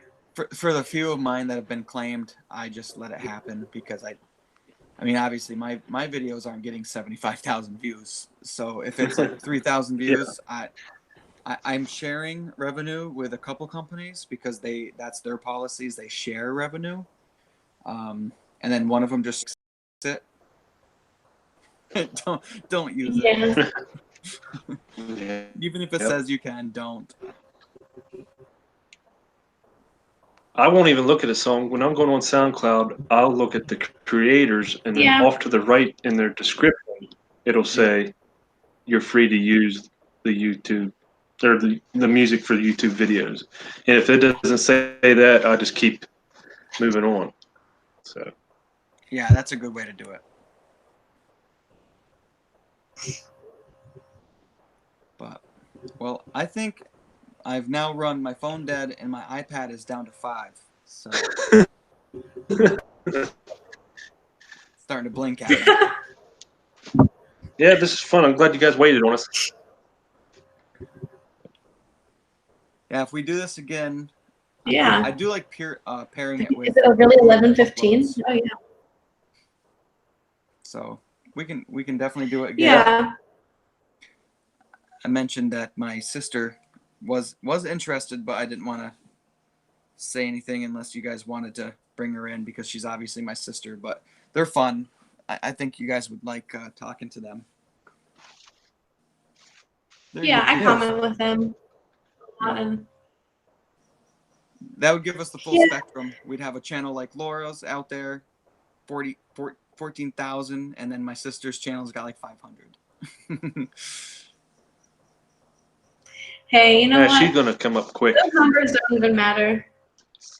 No, that's what I've always thought. It's nothing. I don't know. I don't know how to say this, but do you guys know who John Peters is by chance? He's a woodworker that makes videos. No. Yeah, Is he got like an older white guy? Yeah, he's got. And he makes like really intricate stuff. Yeah, he's got 400,000 subscribers, and he'll comment on my Instagram stuff, and I get really giddy every single time. I'm like, oh, John Peters said it was cool. Do you guys ever look at who's subscribed to you? Yes. Like on the whole big list? Yep. Yeah, I have one girl that she has like 300-something thousand subscribers, and she subscribed to me. And yeah, that was like, oh my God, when I saw that.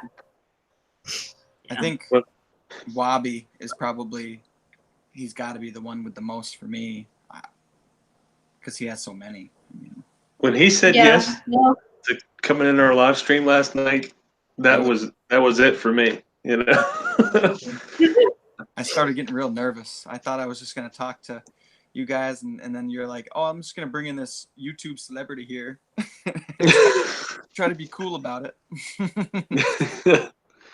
No, I guess he's the reason I wanted to start making Farmhouse videos, and then I found you, Lucas, and then I think you led me on to Laura. But Lucas was like, I have this other friend that's got a farmhouse, and he's down to collab. So I was like, okay, bring him in. Yeah. we'll take all the extra people we can get. Yeah. One time I remember, and it was just Laura and I, and we're like, we need to make a team. And then Laura's like, I don't really know any other channels, and I'm like, either do I. Yeah. Go team, go. I still try to reach out to people. Like, I get constantly rejected, and I don't understand why. But there's one channel that has around 10,000 subscribers. I think I told you guys. I Yeah. reached out, and they literally didn't even read my message. So I don't know if I should be that annoying person that's like commenting, "Hey, did you read my message?" or just let it go. But whatever. Generic channel name commented something I think might be kind of fun. A piece of criticism we can all give to each other. Do you guys have any criticism for me? Don't we Like kind of do that? Something that you're not doing that.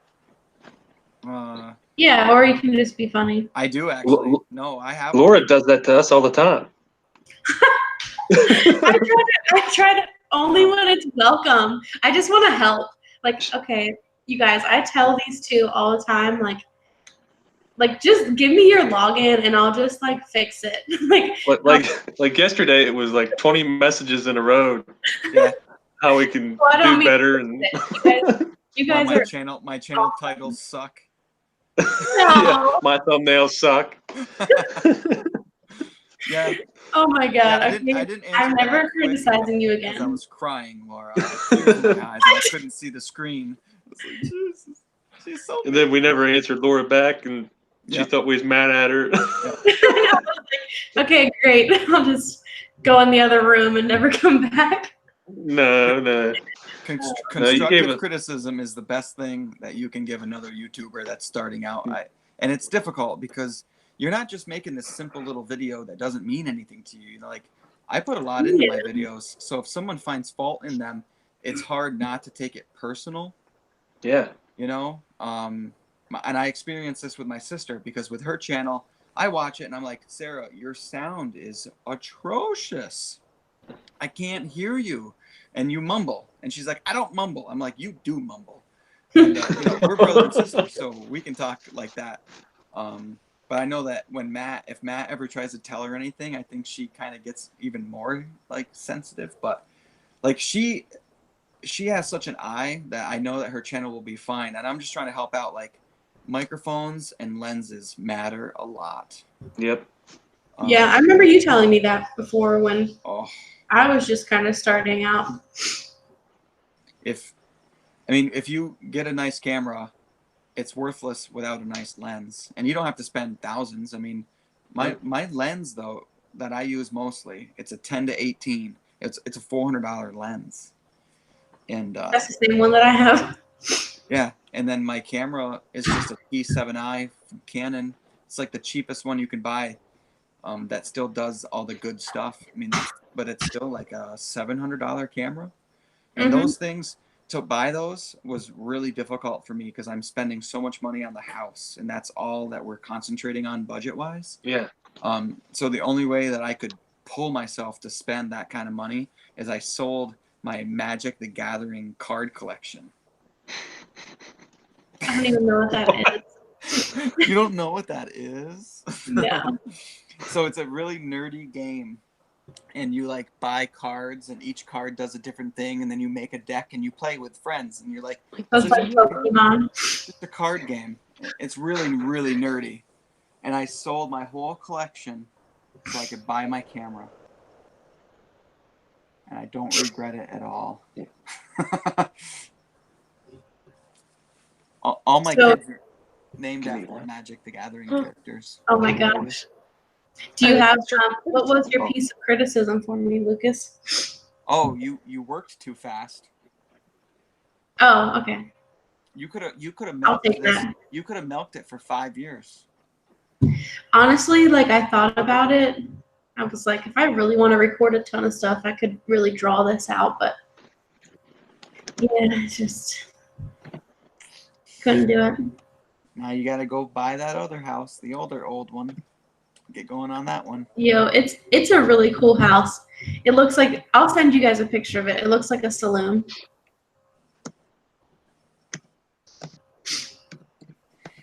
CJ, you have any criticism?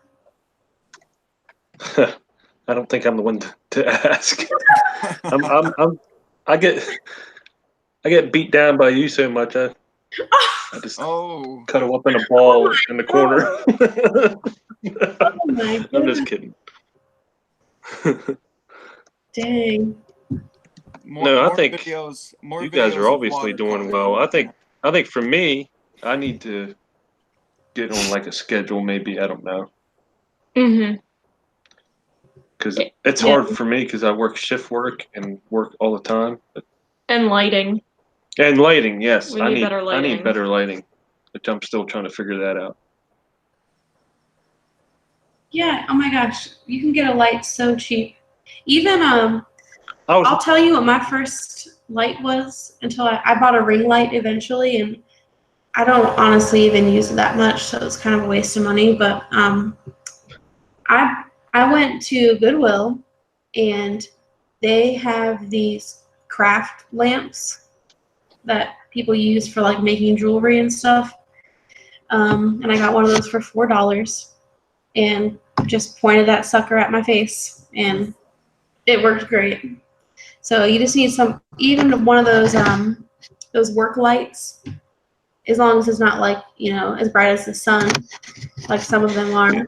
Just get like a simple, cheap one, and yeah, you just gotta put a nail in the wall or something and hang it up so you get some good light. Well, and I even found like on Amazon one of those umbrella lights that like look professional, and it was like $35, which I didn't think was bad. I would be willing to spend that to have better lighting. There's some nice studio lights out there that can be thousands. Yeah, I saw them. Crazy.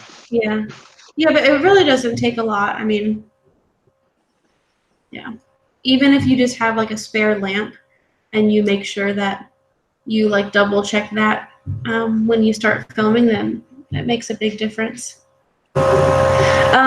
Lori and I said, yeah, the ring light, I just don't really use it a lot because we have a lot of natural light in this house. So I just don't really like fussing with it. It's a nice light, and if I was like doing makeup videos or something, then that's what I would need, but I don't use it enough I spent $160 on it. So I don't use it enough for $160. Wow. I know. Oh, and I bought a drone too. Remember, like I had that really crappy drone? Yeah, I remember. Okay, I brought it out the other day because I'm like, oh yeah, I'm gonna fly this sucker and get all this good footage for my new video. So I put it up in the air behind the house, and it literally flew off into the field and never came back. So I think that was like $60, $65, I think, at the most. It might have even been 40. I don't know. It's out in the field somewhere, and the grass is like up to your waist. So I'm pretty sure the farm guy is going to chop it up here soon. I remember when you first bought that. I think that was when me and you first started chatting. Yeah. And I was all excited about it because I've always wanted a drone, and I was asking you all about it, and you're like, yeah, you can get it real cheap, and it's pretty good drone. And then you did that video, and you wasn't happy with it, and now you flew it into a field. And I bought one drone, okay, and I got it for like $65, and it was like 1080p, like amazing video quality. And there's a software problem that it had, so I ended up having to return it. So like the very first time I flew a drone, it was that one. And also one major thing with them is like the wind resistance. So a lot of the cheaper ones don't have that. So I bought this new one that was even cheaper, and that's the one I flew off into the field because it has the new saloon house. No, I don't have a new house.